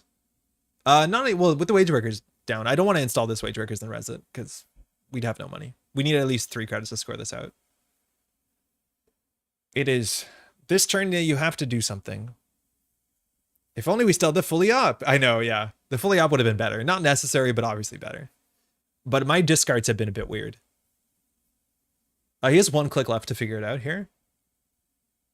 And it's hard to get to 4 points in a turn on a single run here. Like the best you have is finality. And if we finality, we just throw every single Formicary. It was always funny listening to the UK players be like, I had to explain to my coworkers to Colony to Roseville, Minnesota. We're going to America. Where are you going? Are you going to New York City? Are you going to California? Whoa, he actually does have it. No, Roseville, Minnesota. Okay, so he actually can win here. He has 3 cards in hand. He has 1 hand size. So we have to sabotage. I'm just going to get rid of some cards. We can de-res that. This is his last run if we survive. So we can actually de-res the drafter. And then we can feed him 2 Formicaries, of which he can break 1. And now off the grid. Yeah, they had a tournament in the Game Center just like 2 weekends ago. It's the OTG. They do it every year there. Okay, so this thing is now we talked about negative integers. Yeah, obviously on breakers. Never mind, shouldn't be excited. But if you want to boost it, it's 2, 4, 5. So it looks like he can get through 1, and then we'd pull the second. So that is game. Alvin, how is it? Hope you're well. I am doing well. Thank you, Nato. All right. That should be it. We have a Rashida. We don't have a lot of cards left. Oh, there's a Lady Liberty. So we do advance, seamless, score. Good game. Not looking good back there for a while. Good game. We'll do the cheeky res all. Just because I think he wants to know. Backed in corner there. Yeah, it gets hard. It's hard. I feel a bit rough stacking all the ablatives. But like, that's one of the most powerful things. Like, Formicary is one thing, but like ablatives is the most powerful thing you can do with Stegodon for sure. Because you run through this, Rashida's on the table, Spin Doctor's on the table. Like you see now, a lot of HP players are deciding what cards to leave in the bin and not shuffle back into their deck. right? Like we can get a Formicary back on the table and then move the Formicary over. We can get, like, our plan was to get a Tranquility onto the table. Actually, Tranquility to Mavirus doesn't make sense because it eats its own install, but like we've got a Mavirus on the table and then we can purge halfway through the run. Like, in fact, we can res the Ablative, get the Mavirus, purge the Mavirus, and you actually can't Formicary through a threat 3 Ablative. It's really cool. Yeah, I have 6 points in it, but there it goes. But I really wanted you to run HQ. I've seen the Ika in ESA lists, but it's really hard with magnets as popular as they are. A bit smaller as the usual years, I think. Right, upcoming soon. Still a great time in Roseville. Good to hear. Could he afford to break that with Ika and -2? He could. I think he could. I think he had like 5 credits. I think it's 5 credits, but the problem is there's... Actually, no, I think he had 4 credits. No, he had 2 credits. No, he couldn't. He could have let one fire and then continue, and then we would res the second Formicary, and then he can't obviously break that one or flatline. So yeah, 2 Formicary was too hard. Luis, how's it going? Andre, if your lead designer for Netrunner suddenly appear and make you an offer to make you a card, what would you choose? I don't know. It's a hard question. A really, really hard question. I've done my own like design stuff. I have like worked on a set. A lot of my designs aren't that far off from the stuff that's getting printed, but you know, I think you can kind of expect based off of some of the design patterns of like the spaces that they're going to explore. So I'm not saying I'm a genius or anything like that, but I think the easier way to answer that is probably to like show some of the design documents that I have, to be like, this is what I have not play tested, but I think would be fun. I think one of the fun things I want to, how we used to have Anarch chess. I want a shaper that juggles, which is very close to Arasana, like installing things on things and moving things around. Like I like that. I want to be able to catch programs though. I think that'd be really fun. It's largely what UAV does, but not with the exact same timing. A region has to call the Metropole Grid or a runner identity with your name that is a decent mid-to-late game option. Yeah, I'd like to be a decent mid-to-late game option, a value option. Thank you. There is a Metropole Grid that was designed by Nemec, and I honestly don't remember what it does. I think it was like pretty minor. I think it was just like a strength reduction or a strength boost dice on the server. Andre would totally go for runner ID. When you're allowed to design a Netrunner card, I do have my face, so I have the art, but that would probably be a connection, not an ID. When you're like allowed to design a card with FFG, or you know, whenever you like did a big event or with NSG, you're never allowed to design an ID. That's the only like big rule they put out, is you can't design an ID, which like, yeah, that makes sense, I guess. All right, let's do some news real quick. Shaper identity. Oh, it'd be criminal if I was going to be something. If I ever stumble with them, I'll try to push the idea. Thank you, Luis. Appreciate it. Okay, new stuff really quickly, and then we're going to get some deck building. Firstly, we've been putting up our CanNets videos. They've been doing pretty well. They're pretty fun. We got a lot of them. And I just mentioned this a bit early on the stream, but the problem here we have is if we continue to release 2 videos a week, CanNets ends in November. Probably shouldn't do that. So like 3 videos a week, is that reasonable? Is Monday, Wednesday, Fridays a reasonable thing? Is that too much? I feel weird asking if it's too much. It might be. I'm wondering if it's a deluge of content, but any feedback is great. We've got a lot of positive feedback, like the video. Same for the stream, kindly. Thank you. But yeah, I'm going to keep working on that. This is really cool. Scarlet Orchid Clark. This future startup update plan. So NSG. Custom Andre Daily Cast 1. I kind of have it, Ryan. The issue with the alt art that I have for Daily Cast is it's horizontal. Which means, and it's probably fine to do this for a runner card, I don't know if it's against the organized play rules, is that like you'd have to install it sideways, because I do not have a frame. I've created a box when we made the SMC, but it's like a box on top of a full art. So if I wanted to do a full art daily cast, I would have to put it sideways, and then I think that would be funny. I think I could probably get away with doing that with a sideways card. I don't think it's against the rules. Videos are short, 3x a week sounds fine. Okay. Cool. I'll keep that in mind. I think we're set up to do that, but I have to do some more commentary because we're ahead on edits, but we're behind on commentary. I'm doing a bit more commentary this weekend. I got to reach out to a couple more folks to do some commentary as well. But we're almost there. We're almost done everything. I'm working on the top cut. I worked on 3 of the top cut videos today. Okay, so basically, Scarlett, she, her, new startup curator for Null Signal. Null Signal Games have said that, like, obviously Startup hasn't had a ban list team for ever, and there's some problems, admittedly, in Startup. I'm not too familiar with Startup. I haven't played modern Startup since the new set come out because of Standard slaps. As much as I have got feedback like, you should check out Startup, unfortunately, I haven't, and there hasn't been a lot of time, and I don't think it'll happen before Worlds, but I'll be there for the Startup World Championship. I think we're doing commentary for that, so I got to do at least a bit of research to figure out what's going on there, because it's probably pretty wild. But in short, they created this like this board of folks who are going to go, looking at Startup and getting balancing data and people's opinions, and they're going to do some sort of curation for balance for Startup. For me, that's a really weird, like, it's an interesting proposition. Obviously, like, Startup is meant to be as simple as possible, and that's why, like, there was a lot of value in the past to being like, there's no ban list, there's no like point system, to make it as simple as possible so people who are new to the game can get in there so quickly and like not have to worry about all these like external meta knowledge stuff. What's weird with Startup too, though, is like it has the fastest rotation. So like if something's going to be done about, let's say boat has to be addressed, when the new set comes out, boat rotates.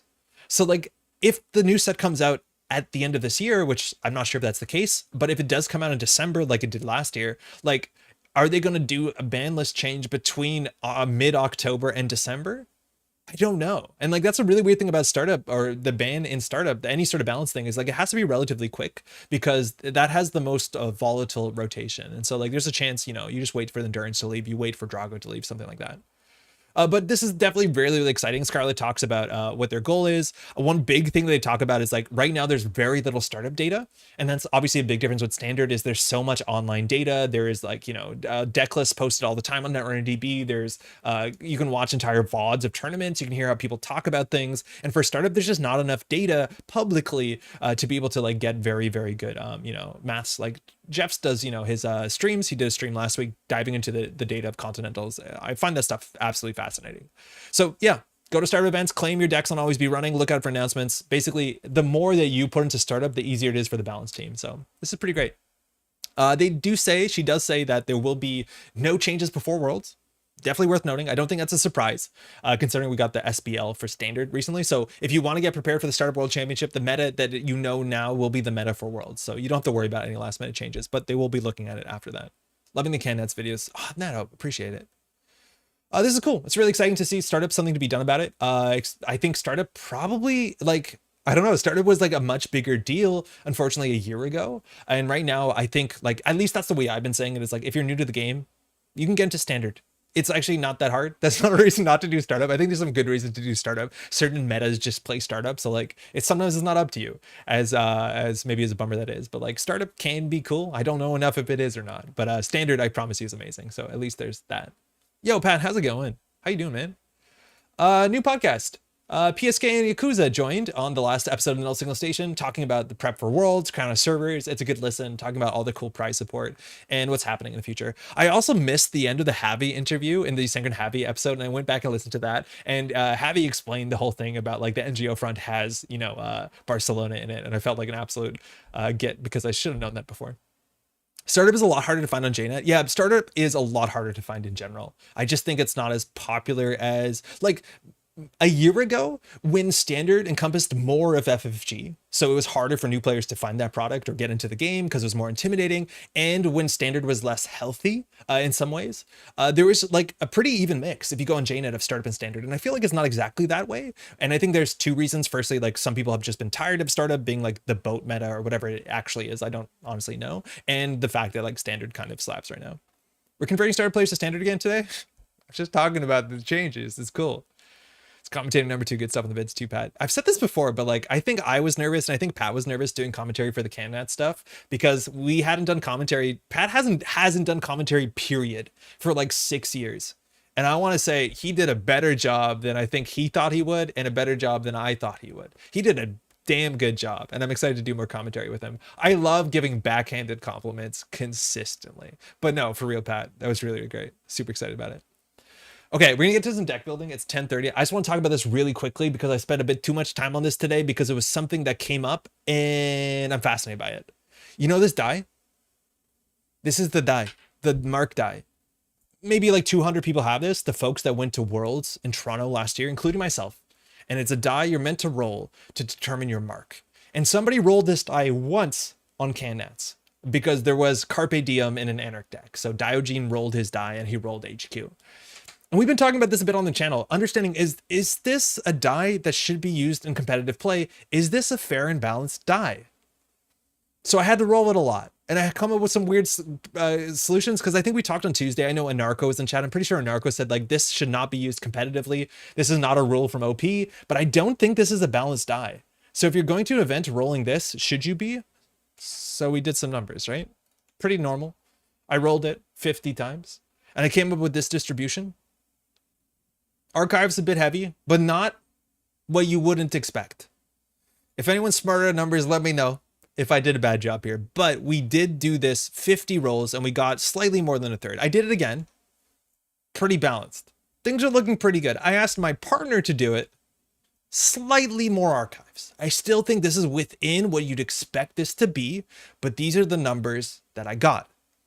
And so then I wanted to go a bit further. Mind you, Yellow's Archives, R&D, HQ. It looks like Archives is a bit hot on my specific die. With 50 rolls, that looks fine. Jeff, I totally agree. With 50 rolls, that looks acceptable. But then you know this test. So this is a test I've heard of before. This is not my video. Shout out to whoever Ribonator is. But this is the most popular video on the topic. The idea is that you can test dies. And I think this is easier to test dice that are like really big, chunky, like D20s, is if you incredibly salinate water and then you push the die around, the way that it like kind of floats to the top will tell you something about how the weight distribution of the die is inherently internally probably not perfect. And I think he has said something in the video that anytime you see a translucent die, more often than not, that's a better die, because the material throughout has to be like congruous and homogeneous, because the internals of like the opaque dies, no one knows what the heck is in there. And so you see in his testing, especially with the opaque dies, is that like there's a bunch of sides that it gets stuck on. And if you roll it a lot, you end up with more numbers because of the weight. I'll do some stats. Okay, so I rolled this in salt 50 times. Huh? Why is this so much worse? And like we saw a bit of a bias here. Oh, I have to shout out. This is Maddie, my beloved partner. I agreed when I published her document, I would give her full credit for being fantastic in all the ways she had. Sorry, I skipped over that. But like small archives bias in water. What the heck is going on here? And then I did it again in water. Not as bad, but not good. And I don't know why my data is massively different for salt water, whether the weighting doesn't actually impact the rolling as much as it does the salt buoyancy issue. I don't know. I think someone smarter than me should look into this, because there should probably be some consensus of whether this is allowed for OP. And I still think this thing is amazing. I'm glad it exists. But for me, if you ask me if I'm going to an event, I'll roll a D6 and then just use this as a reminder. I won't roll this die because I think this die is not good. And again, love the die. You just should know, if you're frustrated that you keep rolling archives, maybe get another die. Let me catch up on chat. You invited the nerd to prom as a prank, but lo and behold, the nerd commentated. The numbers are here. I don't know how to share them. 2016, 14. 14, it depends what I start on. That's a bad way. But like my saltwater test here, this is pretty concerning. Without tens of thousands of rolls, the data isn't really useful. Ixron, from my understanding on the internet, I read someone reading about stats, and they said that you only have to roll about 5 or 6 times as many as there are sides to come up with reasonable data. So rolling 50 is actually above what you'd require, according to that person. Obviously, 1,000 is like the brute force thing, but I believe the trend actually does appear a bit sooner than you think it would. Exactly. You should compete at p-value. Paul, you're much better equipped to deal with this than I am. I know how to script After Effects. I don't know the maths. So sorry. I can send you the raw data, Yusengren. They're all on like very salty, wet post-it notes. I made a huge mess in the kitchen somehow. Better than his elementary school teachers thought he'd do. Better than his pediatrician thought he'd do. Looks pretty bad in salt. It looks really bad in salt, I'll be honest. I pop out from my commute and come back to die rolling stream. What happened here? That's taking on break. I worked on Warhammer digital tabletop conversions. We had to make a decision about this stuff as Warhammer dice also weighted differently. Oh, no way. Maybe related to the surface of one of the drawings gets more salt than the other drawings. There's a chance, because like the archives one like has the more, you know, carved out of it. I think technically the D6s that have like the dots they're painted on, they're not always carved in, but that actually could be part of it, is like the buoyancy is affected by the, because this is like clearly the biggest surface area. I don't know. I don't think the saltwater mythology is good. It's like pretty ubiquitous. I don't know if it's great. thought your commentary was fantastic. Thanks, Pouch. That's for Pat.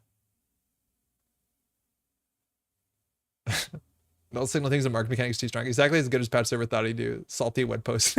Clear only stays clear if light can actually pass through it, which requires a homogeneous material. No idea about the balance stuff. Oh, cool. About those clear hollow ones with stuff inside. Also, hey, Ada, that's a really cool way of looking at it. A marked die. As intended. I wouldn't trust the saltwater because I'm it. Got a phone. Okay. Jeff's working on it. That's awesome. Let me know what you think about this. Do your own test. Like, there's a chance that my die is different than your die if you're one of the lucky folks to have one of these die. But yeah, I don't know. I was told it's a bad die and I tested it and like, it's a salty bad die. If you're in the ocean, I wouldn't use it. If you're on the table, like, I don't know. That seems okay. This seems okay. This seems good. Give me that R&D they don't ice turn 1, am I right? I don't know how stats works. I have a GameCrafter mark die that's printed on the sides, but never tested for balance or anything. Somebody's out there rolling every single too many bones die. For a chi-square test, you need to roll about 5x the number of outcomes to test, so only 30 in the case. That is what I read, Lucille. Thank you. I'm not sure if center of weight abnormality results in consistently rolling, but it's been a long time since I looked at this stuff. If anybody knows anything smart about this and wants to update me in the comments, I'd appreciate it. But yeah, I do think that that is probably a product that a bunch of Netrunner players own and use, and they probably want to know if they shouldn't be using it. Just roll a d6 and then use that as a token. Someone in my in-person meetup had one of those last week, and he actually also rolled a bunch of archives. But obviously we weren't playing enough turns for a valid sample size. Yeah, exactly, right? Like, everyone has the narratives. Especially the JNet. We got to check out the JNet one. Put the JNet one, Salt. Might have been more interesting if you had marked each side rather than each side twice. That might have shown more biased results. Oh, that's true. I don't want to mark this, but it's very much worth noting that the opposite sides have the same logo. So I don't know whether this one archives, it probably would have to be, right? Like one archive showed up more than the second archives. That is a very big problem with my testing process. That's definitely worth considering. Not a 30 turn game. You're right. You just play a 30 turn game and you have enough data. Wait, abnormalities are normal and won't matter outside a casino. Yeah, but it's like worlds. No, you're not wrong. Might have been more, excuse me, I read that. Archives way to die, time to slot Sneak Door and Eero in my Sable deck. Pour salt out of the keyboard, blame Sandra. It's probably almost exactly equivalent to any old D6. I would not be surprised if this isn't like reasonable. I wonder if it's just like, you know, everyone's super concerned because they roll bad. I'm hoping the dice are released to order one off since I couldn't attend Worlds. I don't think they'll ever be released, Paul, because they're part of like the, you know, gotta make it a cool thing so you go there sort of thing. All dice are weighted. It's by different amounts. All dice have matter. All right, we don't have a lot of time to build this deck, but I really wanted to build this deck. Big Az fan. One of the big things that showed up in Az that I think is incredibly powerful is Biobands, which is not a card we played enough on this channel for how cool this thing is. It costs an influence. It gives you 4 options. And the cool thing about this option is if you're playing Az, you're playing the Prognostic Masterwork engine, you already want to be running and installing things at the same time. Because the big thing here is we have Chesva. So if we buy a band's even archives, we can now have 2 credits of Chesva money, 4 credits of Chesva money to install literally anything from our deck. So that's kind of the engine here. So we want to see whether we want to speed up Az. I think Az didn't lose much in rotation. I think when we did this like literally scared me. But when we did the Jeff and I did the tier list, Jeff said that like Az lost a lot of stuff in rotation, and I like panicked and took like an emotional bookmark, and then I checked after, and I don't think he did. So maybe we'll be fine. I like Bio a lot. I explained the Chesva Bioband's interaction to Eric last night. It seems really good. Like I'm kind of into this, and like give me any excuse to explore an econ engine for criminal that is not like liberated accounts and fermenter, like any reason. Another Metropole Az build. If you play startup, you already have put biobands in all your deck. Yeah, it's really good. And I think the tag clause is probably a bit more relevant in startup as well, right? Biobands is like if Deuces let you pick 2 options and the 4th option for 3 total, and has the new 4 credit trash option. Yeah, but it also requires you to interact. Like that's super important. It has to be a successful run. You have to be interacting. They're also like more confusing. because like this into this is like, it's really fun because these are kind of these wish bands, these Brazilian wish bands. So understanding that you want to try and draw something to install one of the cards you drew, like that's really fun to me. And then the 4 credits, sometimes that doesn't do anything, but it's good. Yeah, Q Baz, let's go. Like I'm really into this. I think classically in some of our Az decks, we didn't actually play all 3 Q loops. We only played 2. I'd love to play 3.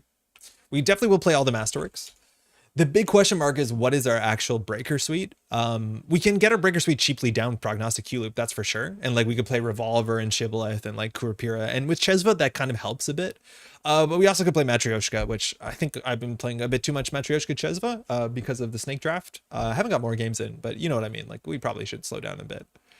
I ended up playing Blueberry Diesel and a bunch of Az decks on the basis that like you kind of just need some consistency to find your engine pieces. And while this is not very good quantity of draw, it's good quality of draw. So I'll keep one of just to like maybe figure it out. Boomerang, amazing. You can install a clicklessly mid-run. That's fantastic. Dirty Laundry.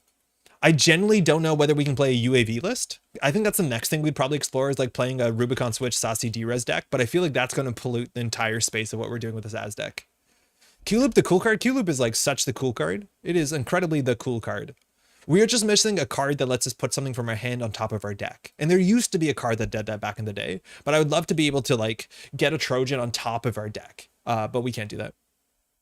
Crim Econ, that's not Anarch. That's wild. Yeah, for sure. Dr. Nuka, yeah, Nuka's not bad. She comes down for free, but like, I don't think functionally she comes down for free because we're installing hardware every turn and that eats the Az thing. So whatever. Test Run. That's not right, but yeah, Test Run. Put in Buffer Drive for the Q-Loop Synergy Cold Lava. You know what you're doing, right? You know what you're doing. Diversion, it's still pretty good. And we have Boomerangs on tap, so not helpful, sorry. No, it's worth keeping in mind. I'm into on that. Pinhole 2X, very good with Chesva too. Like you could consider playing more because it's very, very good with the engine. And I'm not sure what else we exactly need. Love to see more Crim Stealth cards. Yeah, Stealth is like super empty at this point in time. I don't think we're going to see more Stealth unless the Criminal cards in the next set have Stealth. Because it seems like Anarch is all about connections and tags. Criminal might have some Stealth because I think inherently there's a good reason to play After Image and Mercury, but it's like very, very difficult to do that. Well, not that difficult. It's possible. You just wish there would be more. But I'd be surprised. Buffer Drive can do that, but it's expensive, and it's also still Buffer Drive at the end of the day, which is like, that's the biggest issue. Okay, Flip Switch is like, you can play him. Docklands Pass one of, fantastic. Capybara, like this is another thing that you could definitely do in the deck is like play Capybara and then Inside Job and bypass effects. But like it gets hard because you want to play a lot of, we probably actually have too many events, let's be honest. But like we'll put a one of and cut it eventually. That's usually how deck building goes.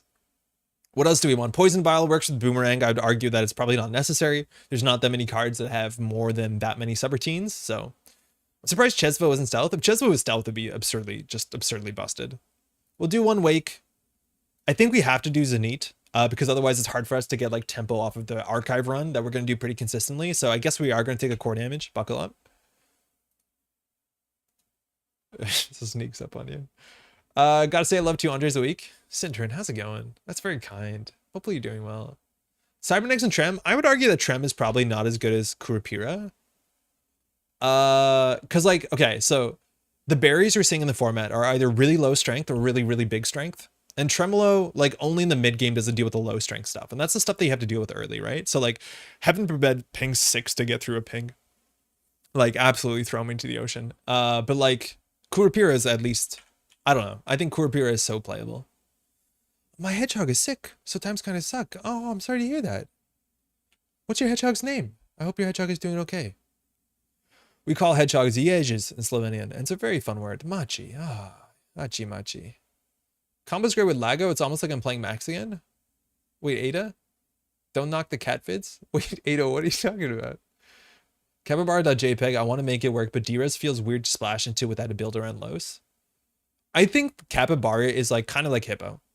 I think if you're unironically on tempo playing Inside Job, or even better, if you have a way to bypass individual certain ice. So like if we figure out that we get that one tag card that we need from the next set that makes you be able to play a Bachlan Botchkin, I think Capybara is basically Hippo.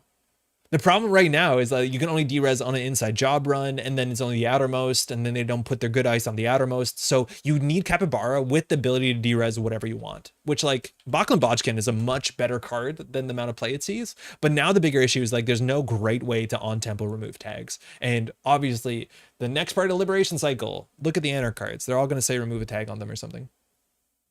Banner and Leech. Banner is not worth playing. Could you use Vibrato? We need to play less events. We need to be like prognosticating all the time.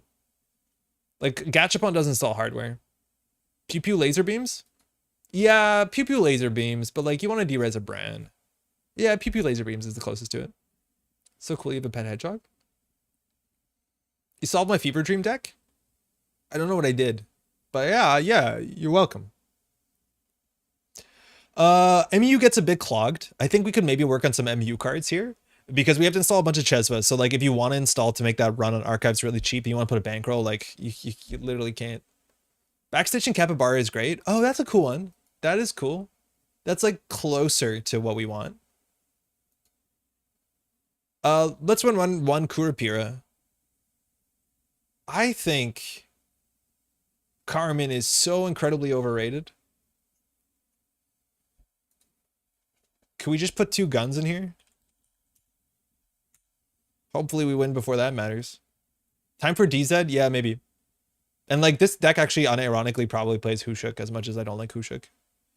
2 revolvers, a Kurapira, and a Shibboleth. Or, hear me out, because it says 2 in it, we can play a Cat's Cradle. We're making a mistake.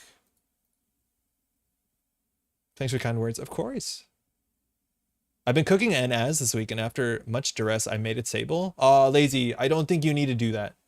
I understand why you did do that, but I think there's reasons to hold off hope. I think As is fascinating. And Sable just plays Sable cards. Bones too. Can you spell how to say it in Slovenian? Jej, J-E-Z, with a little hat on it. Jej. It's just like Jez. In Slovenian, they also have this like Jej ice cream stick. What are they called? Ice cream bar? And it's called a Jej because it's like a little, it looks like this, right? Like, you know, this, you could squint. This looks like a hedgehog. And they have one. I don't know if I'm going to find it because, okay, that's Montreal. But they even have Jej bars, which I have to probably search on Slovenian search engine. Funniest thing about Slovenian. Okay, so SI is a Slovenian, you know, whatever this is called, domain name, except this mean najdi actually means something. It means find yourself, because C is like an actual, you know, C, like it means yourself. Jej sladoled. Holy shit, Slovenian Google is really ugly. Wait, this didn't work. Okay, I'm just gonna go to Google that SI. Sorry about the Aztec, we'll get there. Jej, I just want to find the Jej sladoled. Jej sladoled, chala. This is not it. That is Sonic. Do they not make them? Maybe they're called something else. They're like Jejke or Jejik. Jejik. This is it. Found it. 10 out of 10. This is probably from the 70s though. But yeah, they had little Jej bars. We had this all the time as kids. When we go to Slovenia, you get a little Jej. It's a really fun. If you've never seen a wild hedgehog, you can hear them a mile away. They just snuffle. They make so, you like, it's the middle of the night, quiet forest, and then you hear something that sounds like an asthmatic raccoon walking through the forest. It's very, very cute. What about Ghost Tongue with Caldera? Can you use Chesva with Caldera installed in the run for no damage? Also works as a neat. MJC, how's it going? So hear me out. If we pay 3 credits to pay another 3 credits while we're installing a card to make our Ghost Tongue make us an economy card, we have now begun to spend 6 credits to begin to save money off of Ghost Tongue. So you might see really quickly, like, just take the core damage. It's worth 6 credits. It's probably a very, very, very, very, very, very, very fair trade. Even that being said, if we wanted to play Ghost Tongue, I'd actually probably sooner in this deck play a prepaid voice pad. And we probably could play the twinning. Actually, we probably should be playing the twinning. Let's not play Hushik. Because this is a 2-coster. We install it for 1 with hardware, and it works with prognostic. So there's a lot of reasons why you don't want to do it. But like paying 6 credits to dodge a core damage, like, again, way, way too expensive. Safe search on. In Czech, it's Jejek. Okay, it's the same thing. I'd run 1 gun and some boomerangs. Yeah, okay. I'll try 2. Maybe 1 is enough. Regarding the fairness of the dice, using the 3-hand roll data, I find that there's a 66% chance that the kind of results were obtained by chance on a fair dice. You need more rolls to think of a better conclusion. I don't have the dice, so I can't test myself. Okay, Paul, how many rolls do I have to do? I hope I remember my stats course as well. All right, we should play the twinning. I've struggled with this deck that I got draw the twinning too early and can't afford to install it. Other things, Class Act, pretty good. I'm struggling between Hushik and the twinning prepaid for multi. I settled on enjoying twinning quite a bit. The thing is, like, we have Cheswa, so we don't actually need the prepaid, which does help. But yeah. What else can we do? This seems like fine. It doesn't seem amazing. We have, I don't know, 4 influence. This is where, like, you end up, like, paying Hippo and Az, which, like, people did that. Because, like, you don't know what to do with your influence. Is Debbie playable here? We have, like, 3 run events. She's the connection. Sounds like a nice start.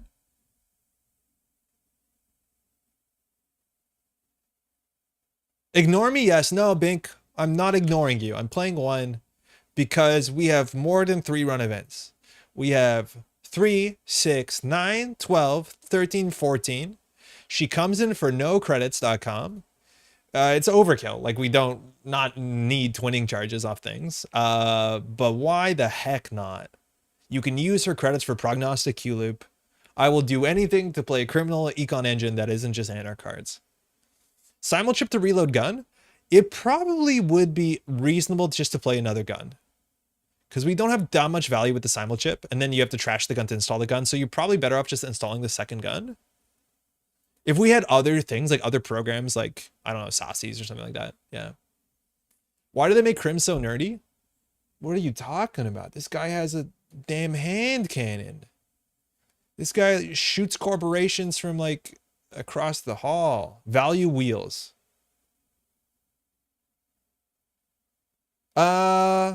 It's not the worst. But Cheswa only works for centrals, and Hannah doesn't work for centrals, so I would say probably not. But it's not the worst. Like, this is the sort of thing where if you're in an asset meta, like, yeah, why the heck not? But I don't know if we would do it here. So we don't have a reason to play Capybara, unless we're on backstitching, which I think that might be a bit too little. We have to figure out if we have too many, too little for prognostic. What is like a 4 influence slapper of a card? This guy cries when he doesn't get an A on his math homework. You're probably not wrong. I don't know if you're talking about me or Az, but you're probably not wrong. Conduit or Ngolo? Y'all, I've let you in on the secret many times ago. I hate Ngolo. It's too expensive. It takes up too much MU. It's not very good at breaking anything in the modern format. The ability to cheat something from Codegate to Barrier is like why we have 3 of these. I am being way too mean to chat right now. I will slow my roll, but like, you come into here and you suggest Ngolo, famous fan of Ngolo. All right, okay, everyone knows what they're doing. That's fine. I respect. I will trade you respect. +2 bully us. Yes, very good. We can play 46, but like 4 influence, come on. Like, there must be something we can do. Let's go to the hardware slot, because that's like the fun slot. And again, this is why you end up playing Hippo. Like, it's not a good look. 4 influence. What are we playing? Do we need, like, I don't think we need DZs. Like, I'd actually honestly rather play the one that gives us hand size, the neutral one. Because, like, we don't have that much value for DZ. Like, we install 4 things, and half the time we install them clicklessly at the top. I do think bring back unregistered. Like, Null Signal was so smug about their weapon subtype, and so far they haven't given Criminal just, like, a gun they can use to shoot Jackson Howard. They've given a gun to shoot Archer, but, like, now every faction has a way that they can dunk on Archer in the art. So, like, it's not even... We're not even doing the cool thing anymore. Wait for America expansion. Jesus Christ. Yeah, I know. We had our American gun talk the other day. It was pretty healthy. We got to talk about calibers of ammos. Could try 2 mantle and after image. It's not bad. The problem is like we have too much MU because of Cheswa. It's really hard to do it. But Cheswa, mantle twinning, like it's totally reasonable. What about Prana? Nice. Shit, I don't know what to do. This is where you play that. Like, what's that one that makes people pay money to build new servers? That one's fun. 2 diesel, Maker's Eye and a diesel. I think 2 diesel is probably it. Katurga, I just do 2 diesel. All right, let's cut some cards. So, what can we cut? All this stuff is sick, not necessary. Sick. 46. My ass. Hijack Router. I think Hijack Router is like, it's a better card than amount of play it sees sometimes. Obviously in this deck where like you can get a lot of value installing, you know, bad hardware. But there's certain metas. Oh, we have one Nuka. I feel like we probably should just play 2 Nuka, 1 Diesel. We'll see how this feels. It technically makes more sense to play less Nukas than Diesels, because Diesels to set up, Nukas to continue. Let's say that's correct. Oh, I didn't meant to hit that. Did I copy paste it? Yeah, I did. Nice. Bahayas, Kevin, just in time. Much better decklist name. Before we get a stamp it in here. Sure. Surely Iru Pasoa though. Connor. She gives you a tag. And then we have a tag. I re-listened to Null Signal Station was just on autoplay because I was editing, and it's like, oh, I finished that episode. So I replayed episodes I listened to, and like you hear it directly from Devatus saying, yeah, Eero doesn't really make any sense right now. Why don't you wait for the next part of the set? Which is like, you know, now I feel less bad saying exactly this card makes no sense right now. I have no doubt the next part of the set's going to care about connections or tags or something. But Eero is like really, really, really bad. Suppose a space camp with drive-by once. The looter narrative of that turn was brutal. Actually felt bad. Hey, thanks, UT. All right, they're gonna ace all the heck all over us. Now the good thing is our hand is.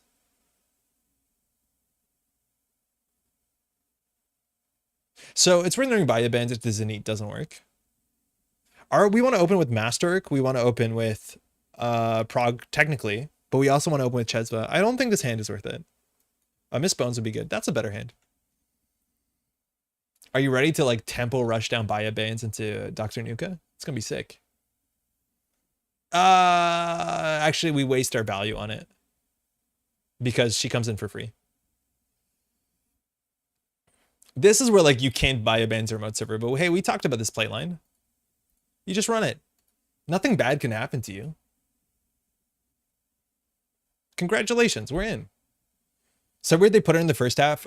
Anarchs didn't really need the help. So like, it's worth knowing set breaks can be pretty ugly. And at least it's not like an offensive set break where it's like, we left you with a busted thing and no solution. They just left us with like something that some players are definitely gonna, you know, enjoy. But it's not gonna be great. They're definitely on Stegadon.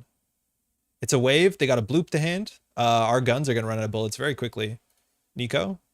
Okay. So Biobands does eat the Nuka. I'm still going to do it. We're going to draw 2 first. We're going to get a better thing. That is amazing. This is so good. I'm in danger. They're playing the deck we wanted to play. Glad we could get that done. I don't think we're going to trash this early. It seems like a pretty bad draw. So they're definitely on a Stegodon to like get pings up and down over and over. Unfortunately, we cut the flip switches from our deck, which are the only way we can clear tags clicklessly mid-run. But here we install our hardware, got our card draw. The Baya Bands, you saw how sick that was? That was really good. That was 3 card draw and a masterwork. Tried Euro and Mercury had a good time. Is it good? I totally like discontinued, or sorry, not discontinued, dismissed Euro as like a Mercury card. But yeah, you're totally right. It is a Mercury card. I told you about the remote check. Always worth it. Just go. No one's playing MIC. Once people start playing MIC, like, then we can talk about that being maybe a problem. But if people don't play MIC, just send it. Unless like they played a hedge fund, maybe then, but even then, draft or hedge fund, it's fine. But empty archives, just send it. You can't even flip switch a ping before B1001 hits you. It depends when they do it though. Because you're assuming that the ice is not going to be only a ping. It'll be like ping and then something behind it. And then you can at least like get rid of the tag before they have the ability. But you're right. If they like res a ping and immediately beat 1001, like we're laughing. Like that's totally fine for us. All right, that might be the B1001. I'm the kind of guy who's going to find out. Especially because we have a boomerang in our hand. We have to do it immediately. So this is where like you have that sort of like, what's it called? Dirty laundry pinhole. Okay. All good. You have that sort of priority window that Ari has. Because you can go first. I feel like we should have saw that coming. That's fine. It's just 1 core damage. Alright. Well, we forgot the memory of Nuka. It's fine. That's what we thought that would be. It's good to get rid of that though, because of Asa group. So I forgot what was on top. I think it was like a dirty laundry into a pinhole. We could have boomeranged that, which would have drawn us a card. No, it wouldn't have drawn us a card. That actually would have been safer. Here we can consider running HQ. We'll just draw once because we know what that was. Oh, we have core damage. Why did we draw? You absolute muppet. These 5 cards are actually kind of important. Like, I'm pretty good on discarding cards, but like this is important to check. This also is the one where you get rid of B1001 very easily. This is just the only money in hand. The boomerang's probably the worst card. All right, well, that's bad. At least if we don't install programs, that doesn't do anything. Yeah, here we should slam HQ. They want to really force us into server 1. I have not played Stegodon Harmonics. It's reasonable. Easy misplay, yeah. Core damage sneaks up on you. Draw. Let's see if they get an Asa out here. Okay, so we can dirty laundry, and then mid-run, or at the beginning of run, boomerang through the bloop. That puts us on 2 credits. That's not enough. So I think if anything, we have to dirty laundry archives to start. We just have to get the money. Look at the top of the deck. Worth noting, Revolver breaks this for 4 credits. That's really bad. 5 is a bad breakpoint. It doesn't matter. So we have a class act on the top and a biobands. That's a bad run. This is a better run. This shuffles the deck. We're going to get the class act though, which is hopefully what we install here. So we break the subroutine that matters. We shuffle this back, so we're not going to chop deck of biobands. We think this is a Rashida or a Stegodon. It's a Rashida, nice. Shuffle that back. So this installs for 4 credits, which is pretty bad. We need to get our economy going. The Waken Plant, not excited to install it. I think we had click for credit here so we don't discard a card. We could consider Rashidaing there for what it's worth. I think there's a chance that was a Stegodon. I just don't know if they would have pushed it to go down to 0 credits.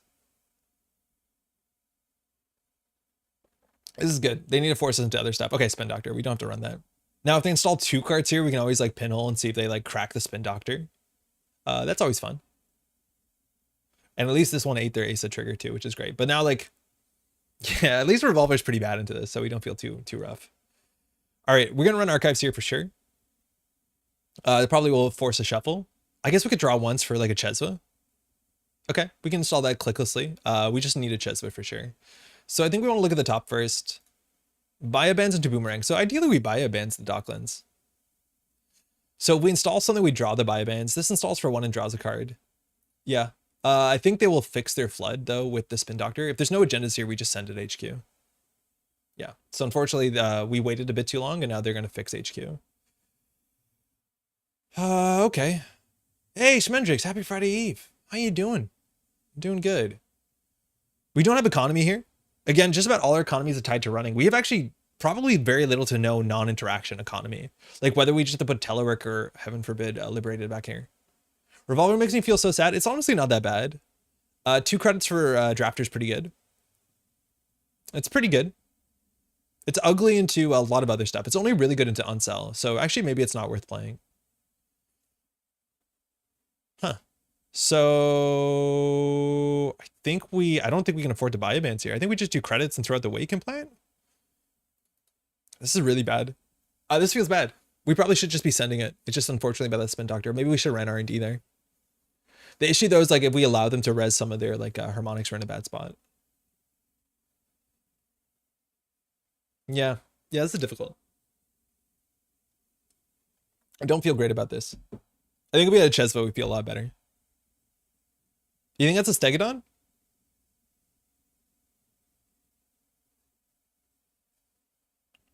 They heard us. Nice. Nice. Okay. So that's a wave. Okay, that's really difficult.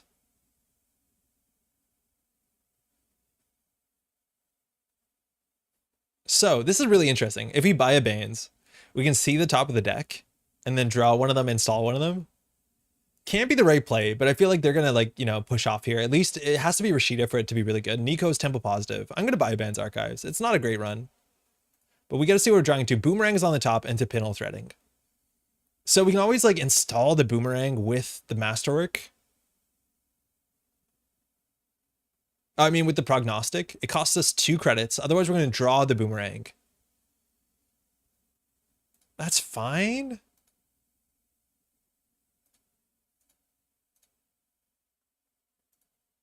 Yeah, this works out the same, I'm pretty sure.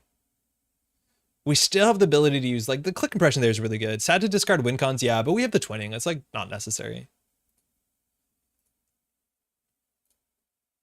We really need to miss bones for this to be, like, worth doing.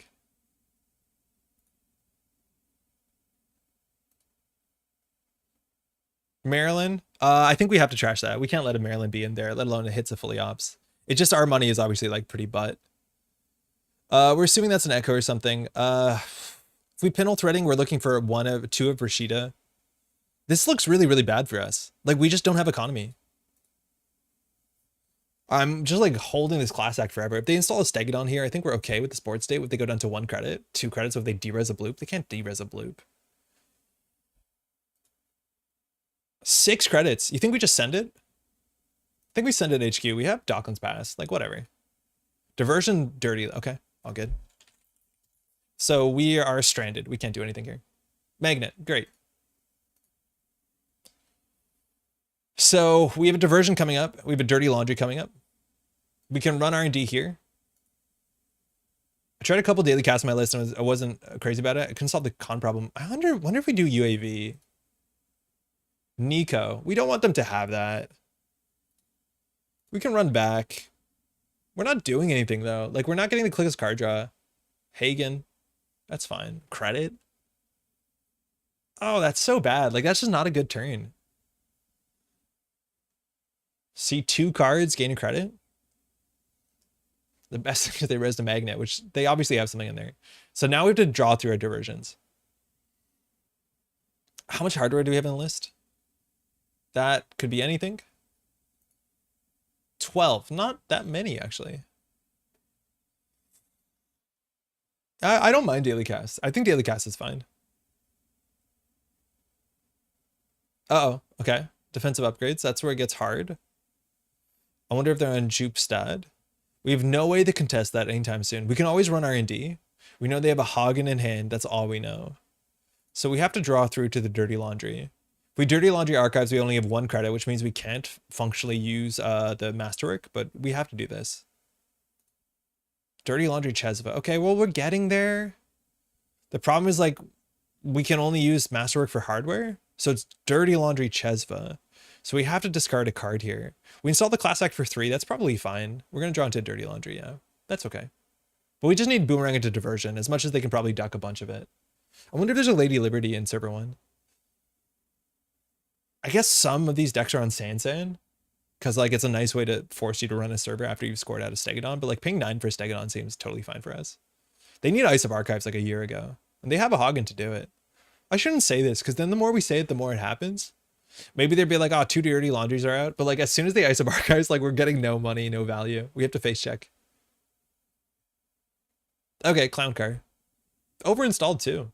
I sent you a Slack message with more details on Google Sheet regarding the die question. Feel free to follow up later. Thank you.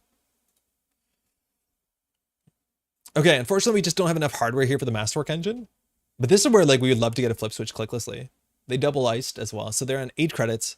If we install the Chesva, we can't dirty laundry. We got dirty laundry. Weird question. How do you have 8-4 hand size after your turn? Oh, class act draws at the end of your turn after you check for discards. So it allows you to get a lot of cards. Bob, how's it going? This is like one of the very few cards that does it. There's 1 corp agenda that lets you do it too. Masterwork on the top, bravado. We can always cycle Masterworks for credit. They overinstall the spin doctor. That's really interesting. Why would they do that? So Masterwork is on the top. So we can use Chesva. We can run archives. We can cycle the Masterwork. It costs 1 to do, 1 to install. So this costs us nothing. It's no different than drawing a card. Wait, no, this is bad. We should just get down Miss Bones. She seems like she's going to be useful. Oh, this is so bad. Like, we're just not doing anything. We also only have one of breakers and no mutual favor, which is going to catch up with us. Been wondering how some core damage decks aren't flatlining. Oh, I don't know if that comes up a lot in core damage decks. You don't see this card that often. But yeah, this is the one. It's like a pretty common criminal card. Ablative value. They're flooding up. We just need to get a boomerang. We need to get through HQ. So we know the top of the deck is a Masterwork. If we were very expensive, we could pay 2 credits to cycle a card. That's too much money for us right now, but we can always just do this on their turn. Second Eyes on HQ. Okay, they're not getting diverted anymore. But they are going so slow to a way that would probably be ripe for us to deal with. I think taking down the Nico campaign is actually correct. I think taking the Nico campaign is correct. Because we can do it with the Cheswa. Or we would do it with the Mistbones. We're never going to financially recover from this. This is way too little money. So we cannot fire. Oh my God, this is wrong. Now, how do we trash any of their defensive upgrades? I don't know. Oh wait, we have that. Don't worry, they'll be scared in a couple turns when we click for 4 credits. It's worth noting, Bob, that you only flatline if you go to the end of your turn with negative hand size. But that doesn't happen that much anymore because they banned healing. Yeah, I feel like we should just be clicking for credits for a couple turns. I don't know why they haven't iced up archives. That's probably the Hagen. Hagen eats our Cheswa. It's actually like a really bad face check. Okay, we don't know what's on top of the deck. We've gone through 2 Baya bans, which is the cool thing the deck does. If we draw, we played all their dirty laundries. Okay, that's something. Oh, this is bad. So if we find a hardware on top of our deck that we can install it for 1 credit off prognostic or off of Cheswa, 1 credit off Cheswa, 1 credit off Az. So it draws a card if we just click for 4 credits. There are a few plus hand size cards too. There are. They're pretty uncommon, but there are. There's a hardware and shaper that allows you to charge it to get more hand size. There's a neutral chip that gives you plus MU plus 1 hand size. There's not that many though. Negative hand size is an unintuitive concept. It really is. It is a super unintuitive concept. That's a Stegodon. Okay. So now we have to play around Forma carries. And unfortunately we're just going to lose. Because like, turns out Revolver is really bad into Forma carry. And I think this deck is just fundamentally flawed. Because we don't have a way to generate economy. Like we have ways to like send it centrals and get like lucky multi-access, but we have there's not a lot going on here. 70 card Padma. Oh, that's good to have it though. So if we send this into R&D, we won't be able to steal the what's it called? We're gonna do Masterwork.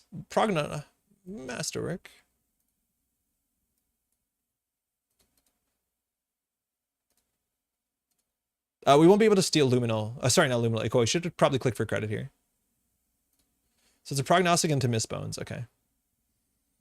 Now, not great D-res targets. Their economy isn't amazing. It's just they're one what's it called away from popping off fully operational. Makes more sense if you think of it like whenever you must discard and can't. That's exactly what the rules are. Oh, it is a funhouse. Okay, so if we go through the funhouse, we're gonna take a tag, and if they get rid of the tag for us, it's totally fine. Right, like they res a B1001. We'd actually like them to do that. Oh, that's good. All right, that was great actually. Now they only have 1 credit. This has been here forever. This is the B1001. Don't know what server 3 is. Server 2 is an upgrade. They have 1 credit. What does wave cost?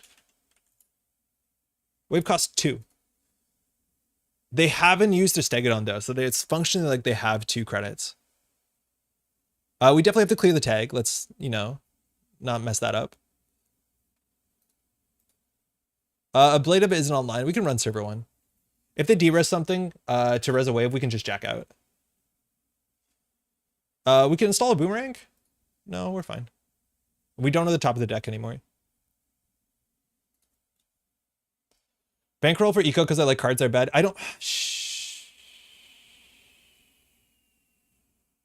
Oh, they de-res the magnet. That's fine. This is -1 credit. Bankroll's hard because in theory MU is meant to be full, but like right now it's not looking like the case. All right, this is totally fine. This gives them 2 credits, so it's free. So they could res this one, which would gain them 1 credit and then give them stuff to de-res. Yeah. Yeah, I thought there wouldn't be 2 waves. It might actually be right to jack out here. Because then we give them 2 waves. It's nice to have the waves res before the echo, but I think jacking out here is right. I do think that is a B1001, but I don't, this was a bad run. I just didn't think it would be 2 waves in a row. Nice. Crude distant 99 sandwich over maximum jank. D99 is cool. Oh, it's Rashida. That's the one we had to run. Damn, that's really bad for us. So we know HQ is a magnet. We have to commit to the boomerang though at the beginning of the run, and if it gets stranded, it's kind of bad for us. Not awful, but kind of bad. And we probably think if they're on, you know, the fun houses, they're probably not on forma carries. Hedge fund there is really good for them. This is bad. We're gonna get locked out really hard. The best we can do is just like smash R&D every turn for like 2 cards with a twinning. We're very lucky we got this agenda. And like, again, it can be pretty ugly for them to score out to 7. They would have to score like 2 5-3s here, I think. That's really hard.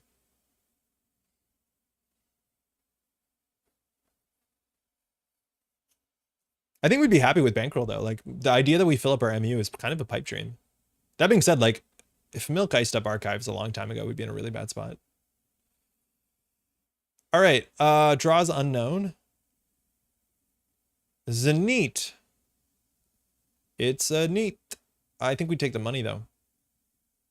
We haven't seen an echo yet. So we can bravado R&D. We can see 2 cards. They're all new, right? Right?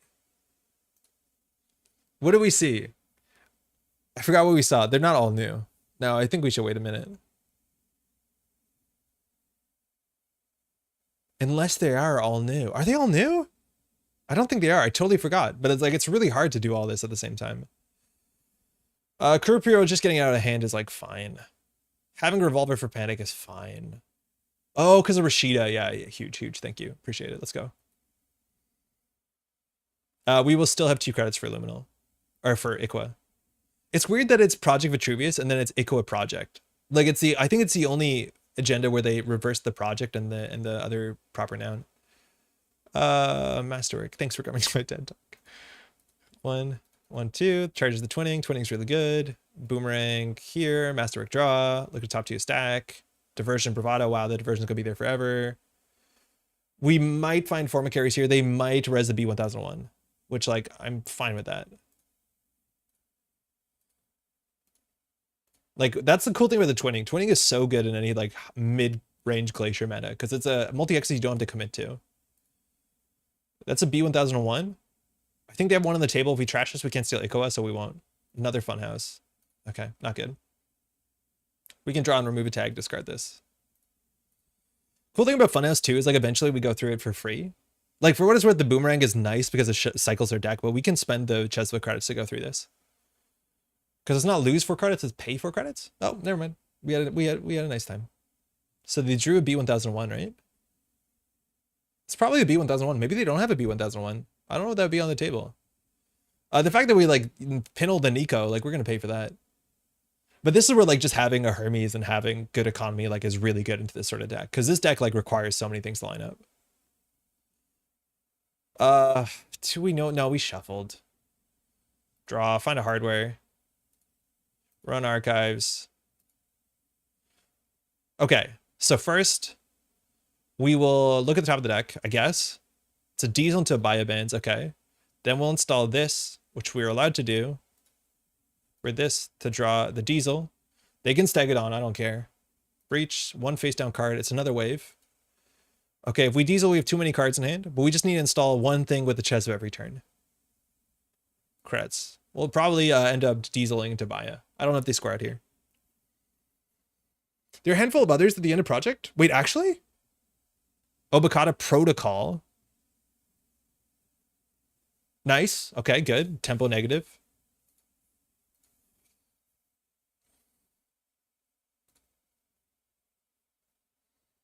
I feel like we are happier here if this is the doctor. CityWorks Project? That makes sense though. Because you wouldn't say Project CityWorks, that would be ridiculous. But the ones that are code named, like Project Vitruvius, Project Atlas, right?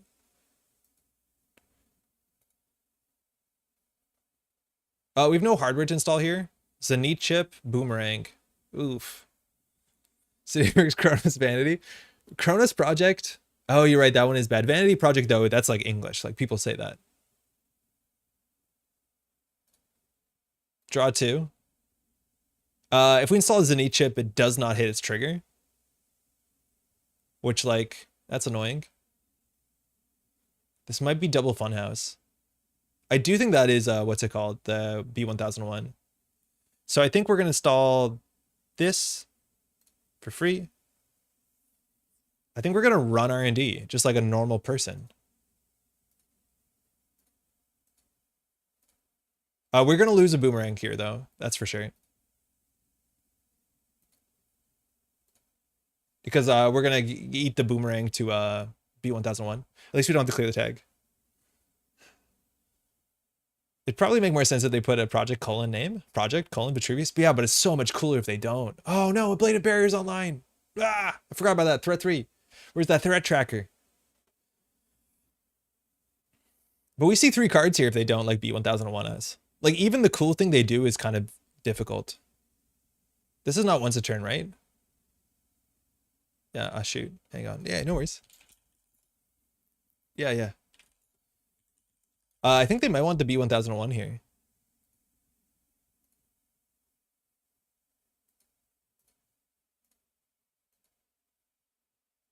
Oh, they're raising a Cyber Sand. That makes much more sense. That's really cool.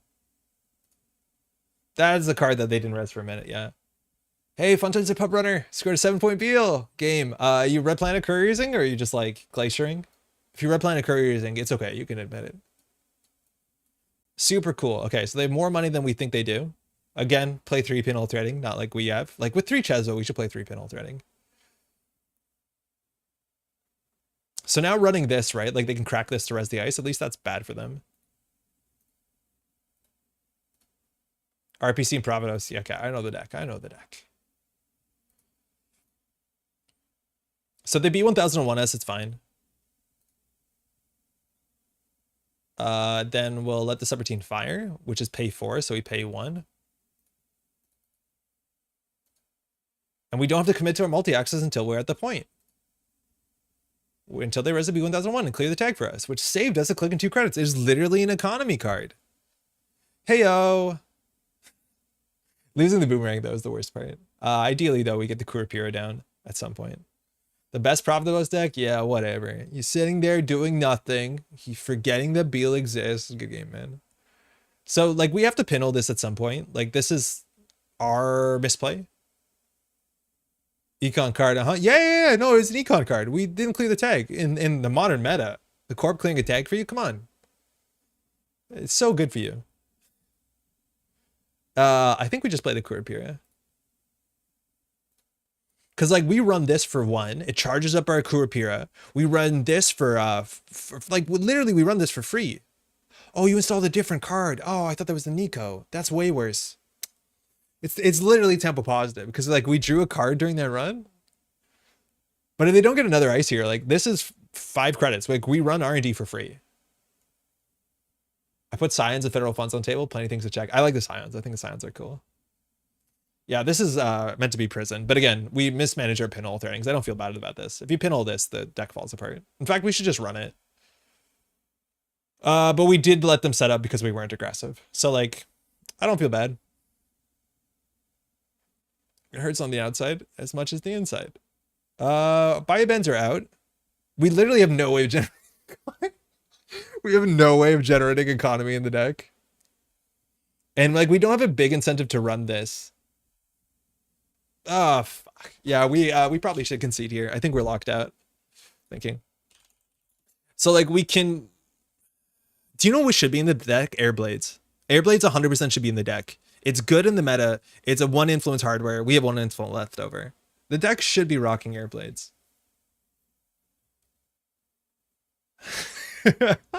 Yeah, every run in R&D actually saves us a click and 2 credits. Eventually we'll get up there. But, like, okay, so we can't run this. Yeah, I think we concede here.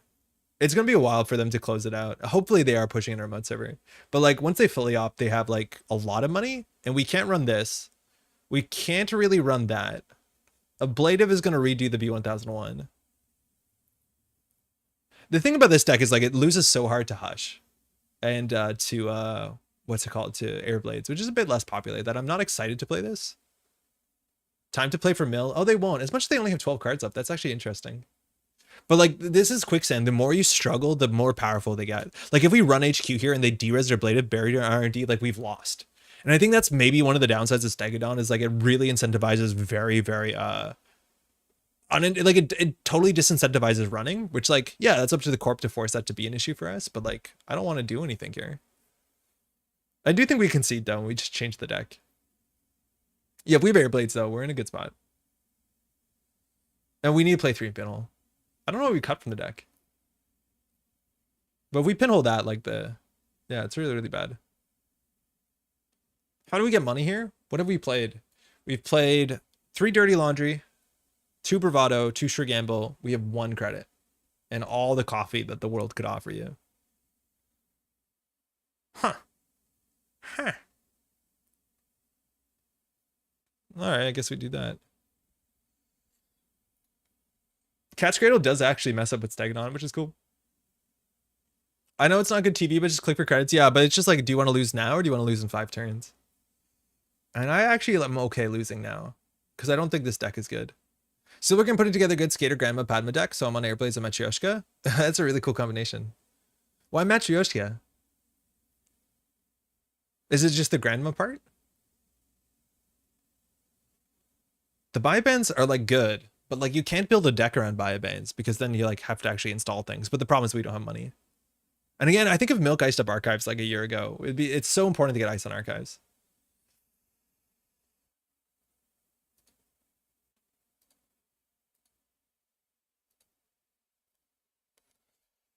We might float a tag here, let me tell you. Prognostic.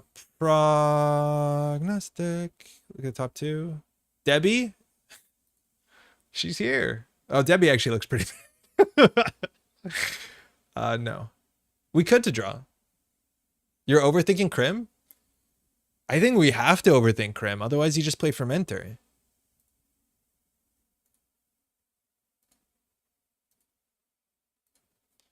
Okay, so here, if we go through, they could like give us the tag and then they trash the twinning and we lose. So I think we just have to jack out here.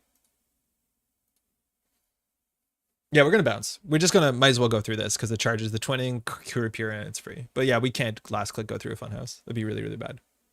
Good, they're actually scoring out. That's good. As much as like, I feel like that's a really bad agenda, they are scoring out. So now we have to contest Saber 2. Should I Chesel? Yeah. Installing Biobands feel like the weakest option, seems much stronger against horizontal decks. Installing Biobands is the strongest option in most board case states. The 4 credits of trash is the best in assets, but like you don't have that privilege in a lot of setups, let alone we have like bones, right? But the install clicklessly is really, really good. Like draw 2, install 1 cheaper. A clickless install is really good. Okay. I think we'd have to install the Revolver, but if we install the Revolver, how the heck are we going to pay our way through the bloop? Ugh. Clicking for credits means you've lost is such a toxic take. No, it's not. It's not a toxic take. Like, I don't mind clicking for credits. The thing is, like, even if we had 30 credits here, it's really hard for us to win. I think clicking for credits is good. I think clicking for card draw is reasonable. Not good, but like should be done a lot. I don't want to like put out that vibe. It's just like, we do lose pretty quickly here. Okay, so the bloop, can't let that fire. The gun has to boost twice, so that's 2-4. So we're spending 6 credits just to have a conversation. We could face check and hope that this is if we install the Cat's Cradle. Mind you, we can run Archives and install the Boomerang. It allows them to use their Stegadon, but if they use the Stegadon in that run, I think we're happy. Yeah, I think this is technically correct. So we'll do Masterwork first. I should remember what's on the top.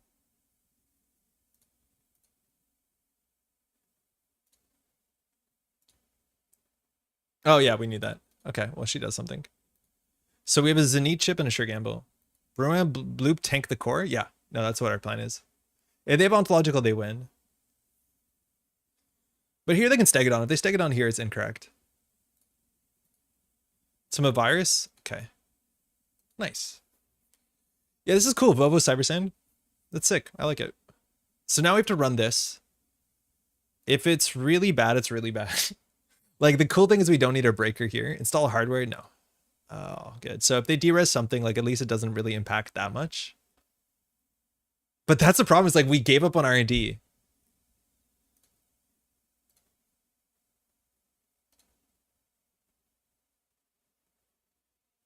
Cool. I wonder if we should have charged up the Kurapira.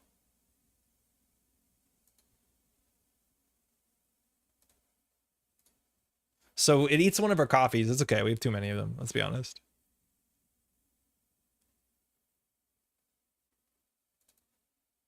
Oh, it's their choice. Of course. We should have spread out the coffees. I should have done one on each. Not that we're going to use them this turn, but that is strictly wrong. We might lose our Cat's Cradle, which is our decoder, but like they haven't shown an end their own decoder. Oh, they have the magnet on HQ. We can deal with Managarm.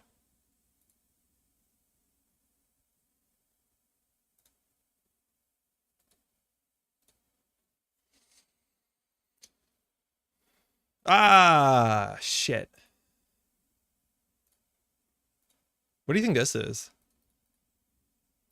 I think it's a Managarm? That's a virus? Oh, that's a really cool play. That's a good play. Respect. Okay, so now if we run this, that's bad. They have more credits than we think we do, so I think we just click for 2 credits here. If we send it R&D, we can have a tag. We have no money. We literally just have no money. Debbie has threat 4, so when she comes down, she actually does... Well, she actually is a 2 credit click. That's not bad. That's okay, I guess. Yeah, no worries. The issue though is like we can't run R&D anymore because as soon as we run R&D, like what have we done? As soon as we run R&D, they res the blade up and the B1001 comes back. Yeah, this is miserable. We should just concede. We just yeah exactly yeah actually hey, this might make things easier. Yeah, I'm gonna concede on this one. Hey GG. Yeah we have no way of making runs anymore. Yeah, if we don't have air blades or like a hush, we can't deal with the fun house. Hey, thanks you too. I can't run anything. Yeah, we don't have money, but like this is fine. This is on us. I think Hush is like really powerful. I don't know if this deck plays Hush. Like I wonder if playing UAV is like reasonable. Was really worried. Yeah, I didn't have a way to be aggressive and you set up. Yeah, if we were more aggressive, right? Like they don't set up. Like this requires so much, and even then they have like a real tight shoestring budget for this to happen. And now the problem is that anytime we resin ablative, like a Rashida comes back, we just can't deal with everything. Yeah, for sure. I didn't use my pinholes right, and I need to play Hush or Airblade. Yeah, the Airblades was probably wrong. I think, or sorry, the pinhole. I think we should have just ran server 3 that had a Nico in it. I also didn't realize that they put a Rashida there when it was a Nico, and it didn't make that big of a change, but we made a bad run here on this server too, which was not right. Yeah, for sure. Yeah, you haven't really seen this deck do competitively well, and I'm not sure how great it is. It's probably pretty good. I think it's super mean, and I think it's also really easy to catch people off guard. Like we made multiple mistakes into this deck, and I think a lot of runners will make multiple mistakes into this deck. Yeah, we cut this. We have no money still though. Yeah, we still just don't have money. Like, how do you make money in Criminal? Like, I still don't know how you make money in Criminal without spending out of faction. Like, maybe it was a bankroll, but the only reason that we even got this far is because Milk did not ice archives for I'm not sure why. I guess to play around Boomerang on every server? Hey, cheers. Yeah, like, what do you do, y'all? How do you play Criminal? It's like, do we have to play mark cards and like hope it runs off of archives? I have no idea what you're meant to do with this.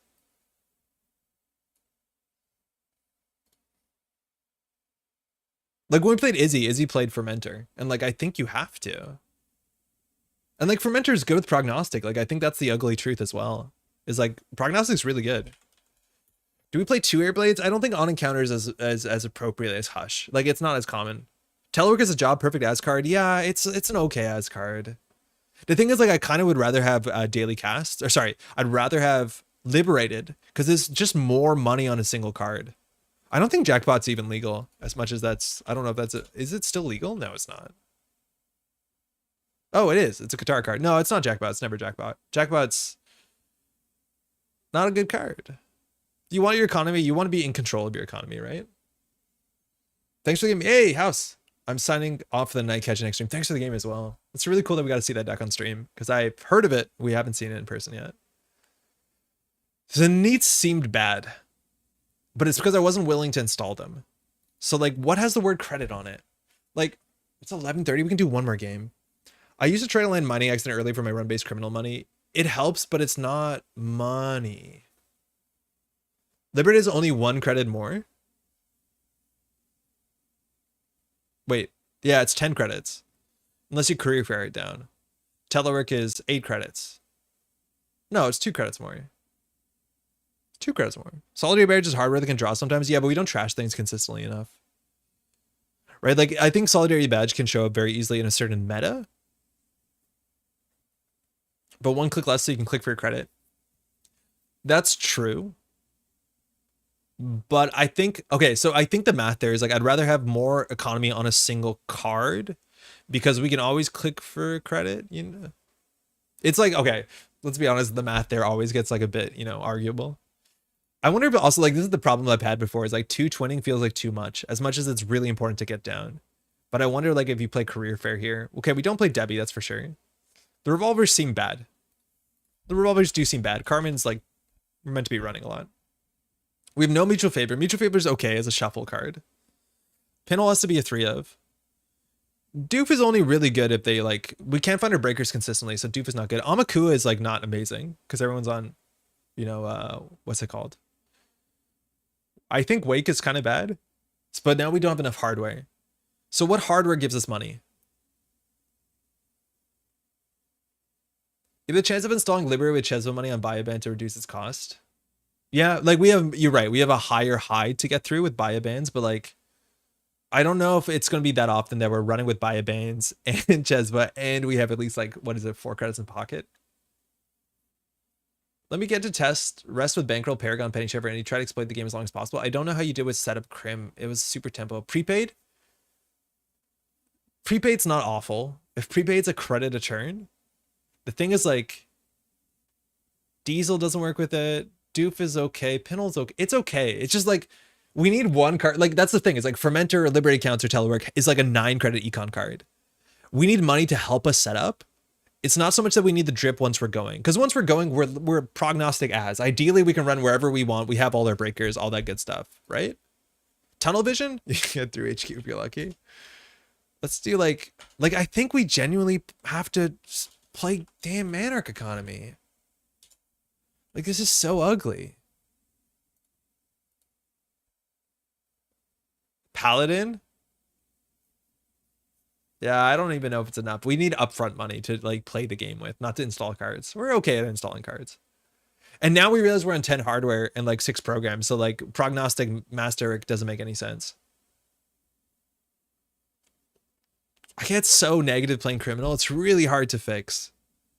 I could do, like, the Diogenes special. I want to try the Diogenes special. Let's try the Diogenes special. It'll be a different deck. Give me 1 second. Let's just, like, aggro as hard as we can. I can clearly delete the deck called Jinja Deck, Kayambe Nation, and Glacier Security. Nothing of value was lost there. Okay, hold on. Delete all decks. We're out of deck lots.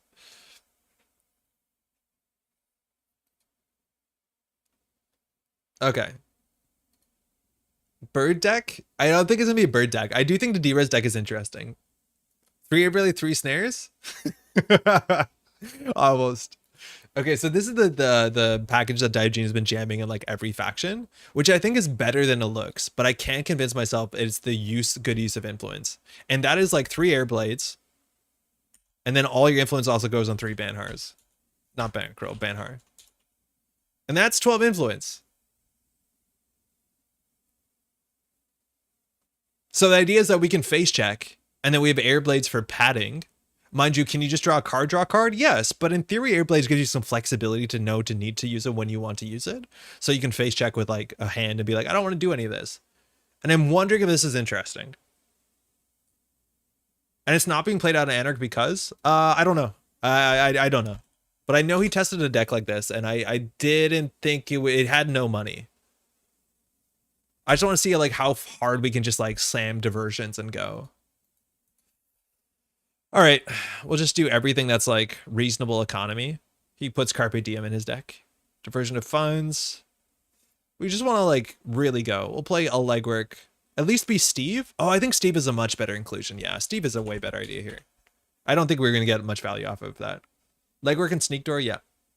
I've only used that in ESA where it's 3 influence, but allows huge aggression, feels a lot better. Any other ESA I've tested, no idea what it does in Crim though. Con, how's it going? Yeah, it's not amazing in Criminal. You do have some good run events. It's not like ESA run events, but it allows you to be a bit more aggressive. The thing is like, you have Inside Job and Boomerang. The problem is like Inside Job obviously doesn't work with run events. So we'll see. But there's a connection. How about anti-tag package with Rogue Trading and Thunder Art Gallery, then stuff the anti-tag installs in Vaya? If that's the case, like you play Rogue Trading and all that sort of stuff, that sort of deck is really, really hard to do. As much as I'd want to do it, and maybe this card will be more relevant in the next set, is like installing this card for 3 credits to begin to install your other cards on the condition that you're taking a tag every turn makes deck building very, very, very, very difficult. Very difficult. Oh, Bug Out Bag. You said Breakout Bag. Yeah, Bug Out Bag.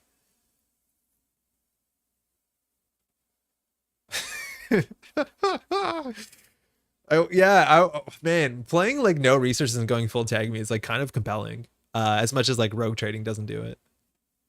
But yeah, the Thunder Art Gallery decks are very, very difficult. Right. Okay, so like Jailbreak 3 times. We'll do Sure Gamble. We'll do Dirty Laundry. Now we're cooking with Sobranius Stim Implants. Does credit cutting work with Bug Out Bag? Can you reduce X by 8? That's so cool. That's so damn cool. It does now, thanks NSG. Wait, for real? You can reduce X? Oh, okay, we have 3 credit kiting in the deck. That's the issue, is like, I would rather just play credit kiting and play no resources. And just hope you don't roll NBN. Because like, they're going to clear your tags for free with B1001 anyways. It's going to literally be economy. I don't know. I feel like that's a bridge too far. Who do we target? DJ Fenris? We don't. Well, we could. You probably don't. But I don't know who the connections are. The Anarch G mods would be like, Lou is okay. Quetzal is, you could argue, is fine sometimes. Okay. Amakua 3X seems pretty good. Because we're going to be making a lot of runs. We haven't spent any influence. So like, what's the best multi-axis? Like, I think, okay, hold on. Smoke for twinning? Smoke rotated gen. There's Reyna. Yeah, there's Reyna. We're excited for Reyna. Right? Right? We're all excited for Reyna. Boomerang 3X. Pinnle. Yeah. Pinnle. Quetzal is a barrier breaker. Just most of the barriers in the format are really low strength, and the big ones have multiple subroutines, so Quetzal doesn't really get you that far. DJ Fenders is Xanadu. Exactly. Like, just play Xanadu, but you have flexibility. We're Speed Crim. Steve plus extreme event density. Yeah. We need a lot of card draw. I wonder if we get away. Okay, we're at 40 cards. Deck building is so difficult. I gave up smoking when smoke rotated. I didn't even make a good joke about it. Yo, you quit the darts, huh? I know you're slang. Hopefully that's doing well. You made a good choice. I promise you. Just play Ken. Steve is nice. We need cards if we're doing Manhart.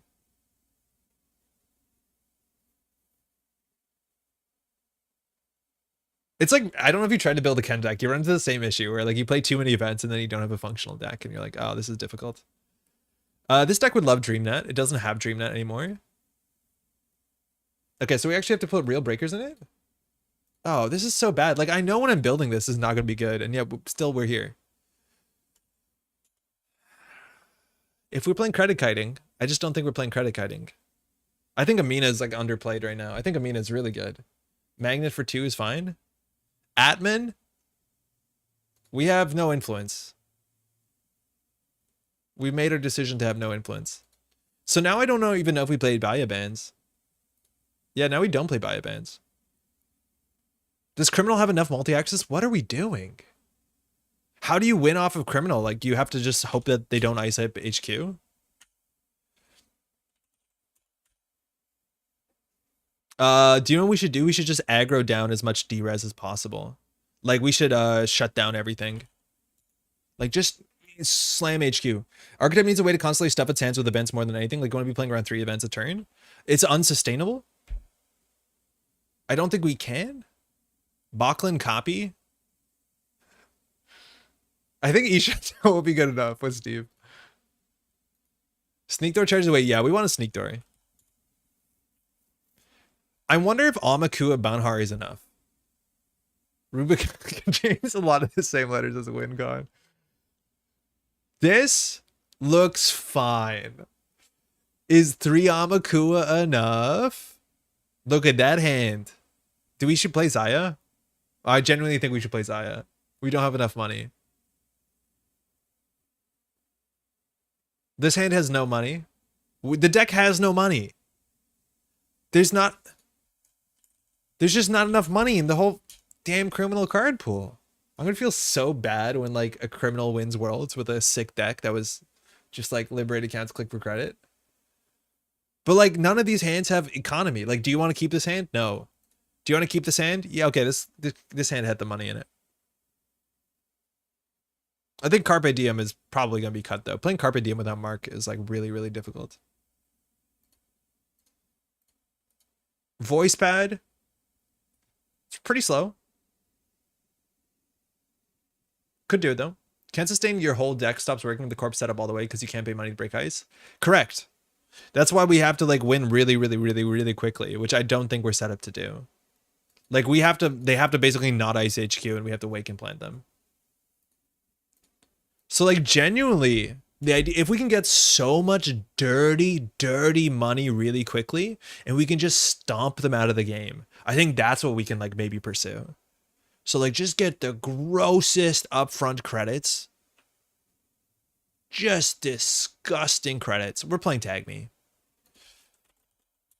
Credit kiting. What's the one where you run HQ with a penguin? Hot Pursuit.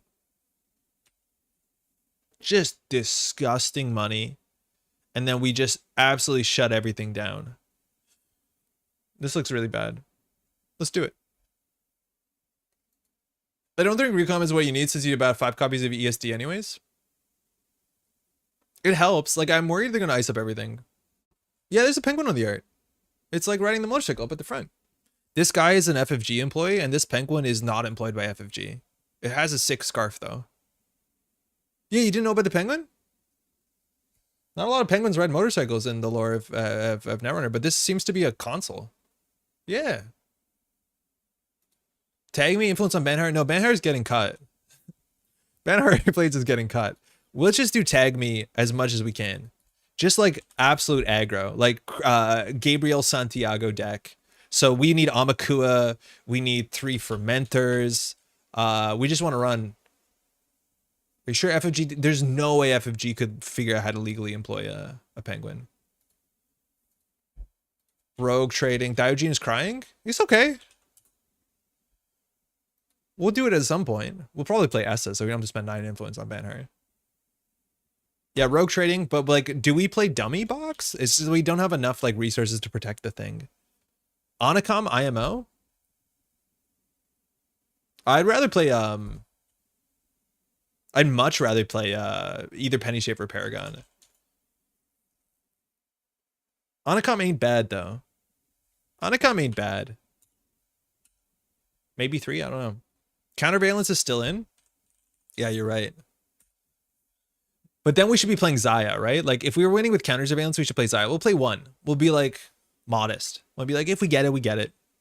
But if we don't get it, we don't get it. 3x Rubicon. We're 60 damn cards. Iru? Nah, Iru gets trashed. In fact, Miss Bones gets trashed. 3 Class Act. I think actually 3 Class Act does see play in Tag Me decks, right?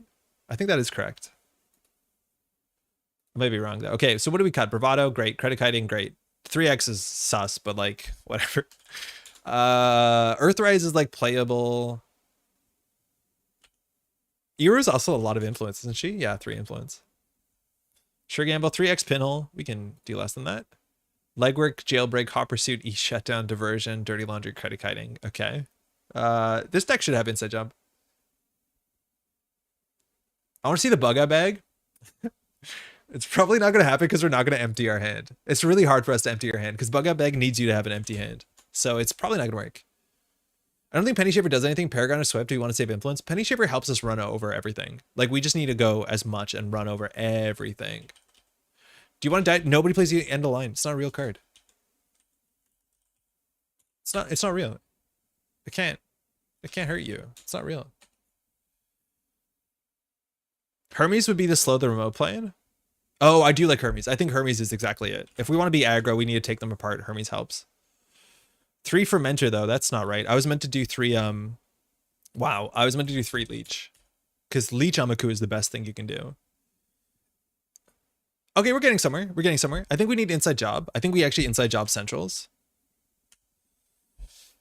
Oh, deck building is so hard. Okay. Let's cut this. Wake Implant, Zenith. Okay, Class Act, sure. Rogue Trading, yeah. Counter Surveillance, okay. Zenith Chip, 2 of. There's just no way to get a good on-tempo draw. I still think we play it. Wake Implant seems less important. The jailbreak seems suspicious. I wonder if the legwork is worse than a Dawkins Pass. I think the Dawkins Pass is more consistent pressure over time. And we want to be running HQ a lot as Steve. 3x Boomerang, whatever, Anakim, whatever. Sure Gambit, Pernet. Jailbreaks probably go. Inside Jobs, Hot Pursuit, Shutdown, Diversion, Dirty Laundry, Credit Card. Okay, we now just have to cut like 15 cards. Do we actually need breakers? I don't know what to do. Every criminal deck is an absolute mess. Just an absolute mess. Oh, Anakim because of Hermes. Yeah, excuse me. Okay, great. We have 9 influence. 2 hippos. Cut a leech. You're allowed to do 2 consoles. No breakers live or die by the turtle. It honestly might be correct. Atman. Okay. Yeah, okay. That's old school. We'll do it. It's not a hippo, but whatever. How do we cut 15 cards? I do not like so many, like, it obviously, this is what happens. Like, you obviously cut that. You don't need 3 Boomerang. You don't need 2. Like, we have no card draw. Like, there's just no criminal cards that say card draw on them. We have 3 Class X, 1 Zenith, and we're meant to somehow get through our deck. Man. Okay, so we'll get rid of breakers that, like, don't do anything. Amina's, like, maybe worth playing. I think the credit cutting is probably not worth playing now, but it's a pretty good click. Like, installing even a 4-cost card. Joyride. Oh, that's messed up. I like that. That's a really good idea. Great idea. Yeah, that's cute. I like that a lot. Okay. We're getting closer. What does this draw like?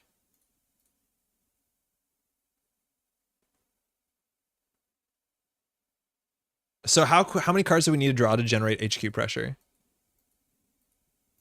Too many. Earthrise is probably the best slot for card draw. Yeah, but we're a tag me deck. We can't like play fun resources. I honestly want to get rid of the counter surveillance. Because we don't have Zaya money, right? We can't really counter surveillance. Let's play 2 Joyride. This is what we need, right? I just wish we had more money. Like, we don't have opening money. Like, no hand draw opens with a lot of money. Jailbreak has draw? If you can say that. You do here, Sure Gamble, Joyride. This draws what, 5? Install Bankroll. That's a good start. Install Turtle. 1, 2, 3, 4, 5, 6. That's okay. Jailbreak over Class Act? You might be right, actually. But no, I think you might be right. The Class Act seems expensive and wrong. And Jailbreak is just trying to close the game early. That can't be great, though. But that hand was good. Okay, okay, we do need 3x Boomerang because we just need to get in as soon as possible. Because we need to do like Boomerang Diversion. Wouldn't 419 be better since we're off of Banhar? Steve is really nice because Steve lets us recur like diversion, emergency shutdown, and like all that sort of annoying nonsense. But what's probably honest is that we likely want to be Zaya because Zaya actually gives us money to when we progress our board state. Slowing them down with 419 might be equally relevant. Yeah, maybe that's right. Like I do think that Steve is probably not it. But it's probably Zaya, and then we're playing a 53 cards and 40 card deck, and like then you straight up go to standard jail. And that's not a good place to be. Steve is great until your opponent does a pro strat icing HQ. Oh, it's 2 sneak doors. We got his number. 1 sneak door now. Opening hand. Hermes. Bravado HQ. See what happens. Draw. Draw. Draw. Maybe we do something like that. That's not an easy hand to play. Rogue trading.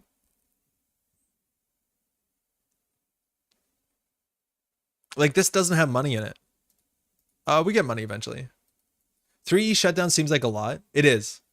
It is definitely a lot. But it's a good card. It's better than the amount of play it sees. Like, deresing a 3-cost ice, that's probably what you're expecting to do in the mid game. Like, that is kind of fundamentally a problem. I wonder if we just do like what's his name? Botchkin. Oh my god, the longer we do this, that's 11:51. I need to play this. I added a Botchkin accident. We just need to play this like this.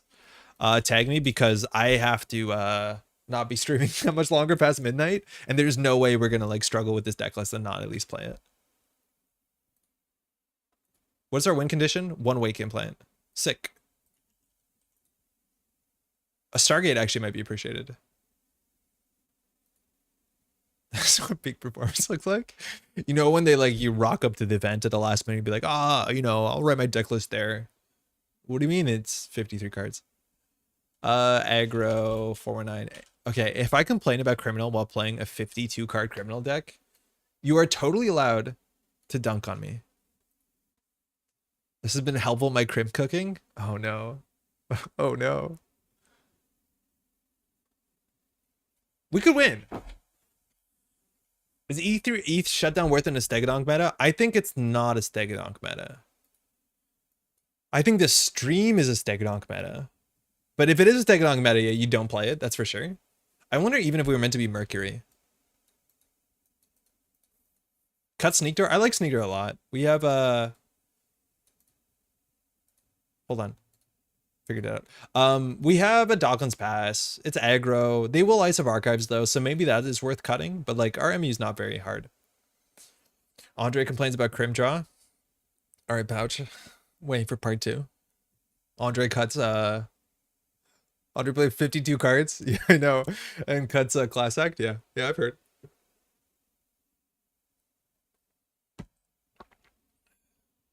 Shutdown with my jam on Comet, Steve. Back in the day, just inside job HQ and quickly pull ESD to hand D-Res the ice. That's where we started with the deck. But only where it works if you're all in on keeping the corp broke and can answer cheap ice that gives the corp tempo when you face check like drafter.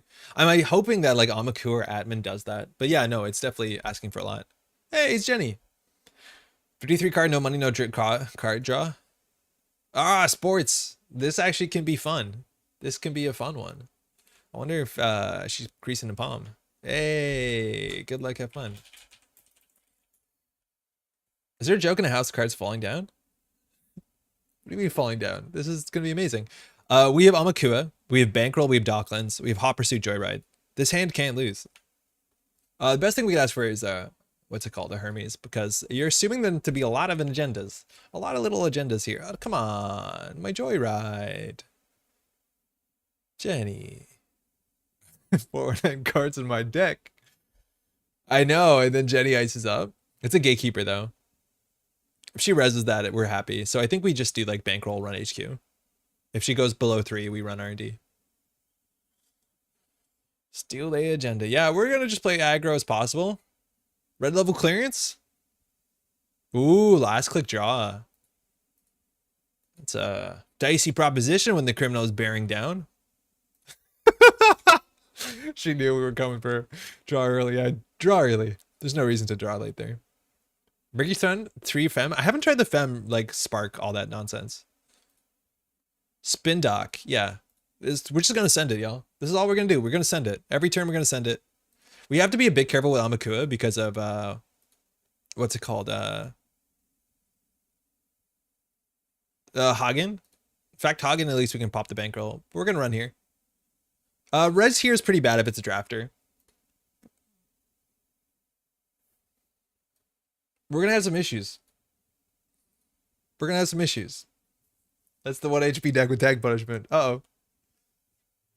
Cut one card. Do we get a 52 card pickup joke? Yeah, it doesn't count the ID, huh? Spark is bad. Don't play Spark. I tried. Spark always limits what cards you can play in the deck in terms of programs very clearly, and that's probably not for the best. Fem, though, seems cool. Like, test run's pretty expensive. Rejig, I think, is, like, not awful. It's playable.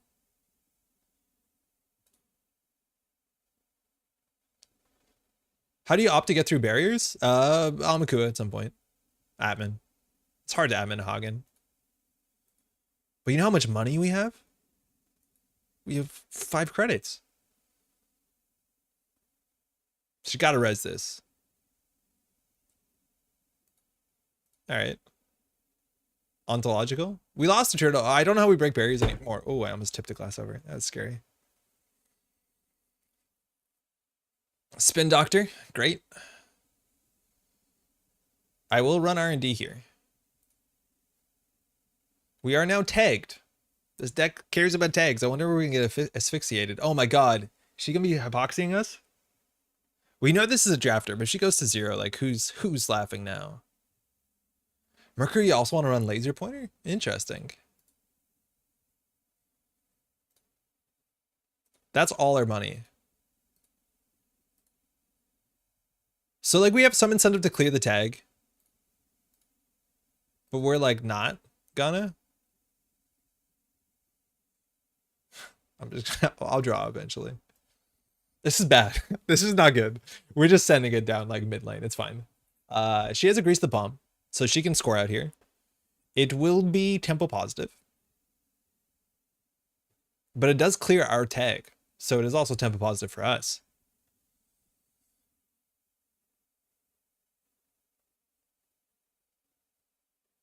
We'll see. We definitely want this to go off. Unfortunately, we have no money. Credit. Interesting.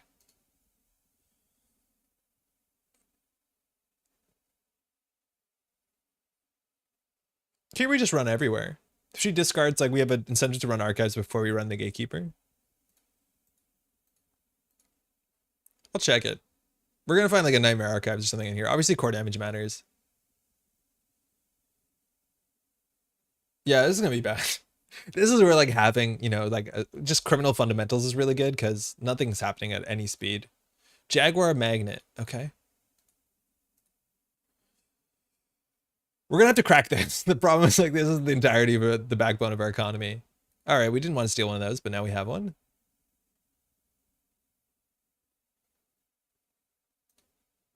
Gained 2 credits. Okay. We don't want to run this last click because then we give her the ability to res. Wage. Okay. Draw. Nice. I forgot about that. Getting rid of the Docklands is pretty bad, but like, I think we get rid of the Joyride. It's going to be a while before like we can ensure that we can get through a gatekeeper. We have no, oh, we have a boomerang, but that's 4 credits to draw 5 cards and an access. That's actually probably fine. Hey, you iced R&D, click 1. Not me.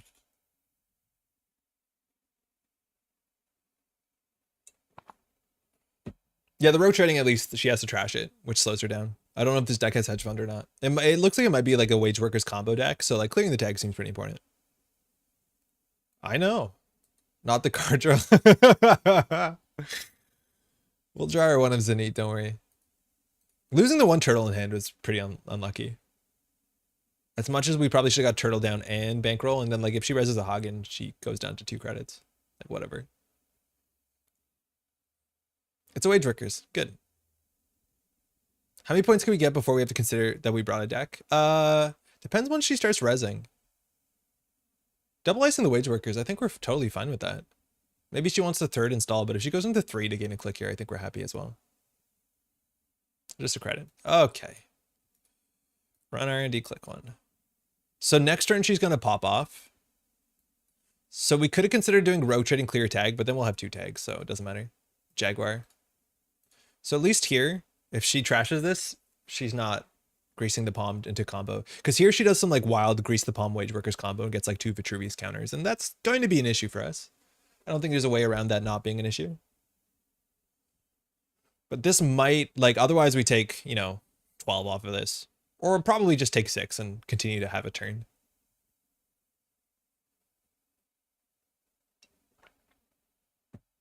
Oh, triple credit. She didn't trash this. Oh, I think you definitely have to trash this one. I think you have to. Because here we can do boomerang, hot pursuit, and we're kind of into the money. We died to a snare. We don't have a minute to do the Docklands Pass thing. But I think we're just going to, you know, aggro. We're just going to do aggro. Ablative doesn't do anything. We wish this would be a double axis, obviously. She reses here? No.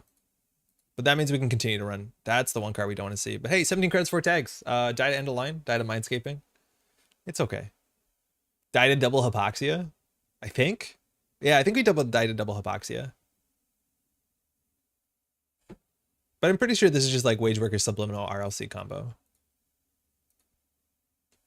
Which, like, I don't even know what it's capable of. It's really hard to keep track of what the deck can do. But Greasing the Palm is not good for us. Because that is an install, an advance for free, and 2 credits for a click on a turn that she's definitely going to play 3 operations.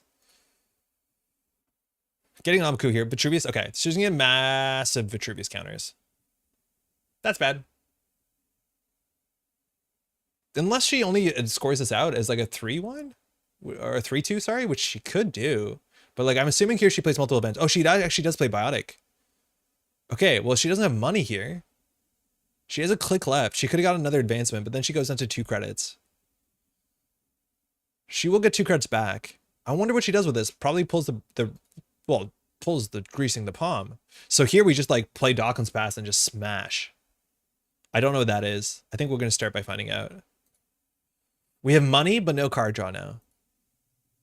I don't think we want her to have that. Actually, a diversion here would have been reasonable. So we see 2, see the whole hand, Biotic, Jaguar. Okay. Run R&D last click is pretty bad. Credit kiting is pretty bad here too. But now anything she top decks, she has to grease the palm for it. Otherwise, yeah, she draws a lot here. So now triple click, get a click back Wage Workers. She has to get a second ice here and has to be able to res both of them. There you go. She paid for that. Okay, cool. So Jaguar, we've seen where I think 3 Jaguars are. That could be a Jaguar. She can't res it though. Oh, let's draw once. I think we should Bravado HQ, right? Imagine we had like a Zenith here. Maybe we should play 3 Zenith. We are doing what we wanted to do, which is just run over everything. Now, every steal does push her forward, but that's a good one. It's pretty good. Oh. Yeah, deck's good. I don't know. Wow. Oof. GG. All right. Well, hey, it's just midnight. Just on time. Thanks for tuning in. Deck's great. We found the 53 best criminal cards, and we just sent essentials. Yeah. GG well played, yeah. 10-419 Zad. Thanks for the game. What ice you have there? That's a big thing with the boomerang here is like sometimes you don't want to res, but you have to res because then we can't run back. Oh, it's a Hagen. Oh, I forgot we had all this money on the bankroll. But yeah, it was a Hagen. So she was short there. I think if you just res the Hagen, we get 1 run in it, but that's hard. Yeah, that's difficult. Neat. First axis being the palm. Pretty rough. That's neat. That's cool though. Yeah, apparently it's all about the tags. That's really cool. I wonder if she has other tag punishment too. Maybe like Shimon from the Disperse. I wouldn't be surprised, but greasing the palm is like kind of reasonable. Hey, cheers. Okay. Oh, that'll get me. She has 1 end of the line. Sick. Do we have any card draw coming up? No, we don't. Oh, we have a Zenith coming up. Actually, we'll be fine. We'll be fine. Get the Hermes down. We'll be fine. Just cut like 15 cards maybe. All right. Thanks so much for watching. Hopefully you had a good time either watching live, watching the VOD.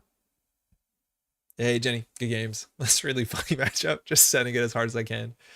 That's going to be it for us. We'll have a video up on Sunday. And from that point forward, like maybe it'll be on Saturday. Maybe, because I think we need to transition to doing 3 videos a week, which I don't know if we're ready to do. I have to look at the schedule. So it might not be this week. It might be the next week. But again, if we don't release the videos fast enough, it'll be November. And that's a problem. So thanks so much for hanging out. We'll see you on Tuesday, if not on the video. Take care, y'all.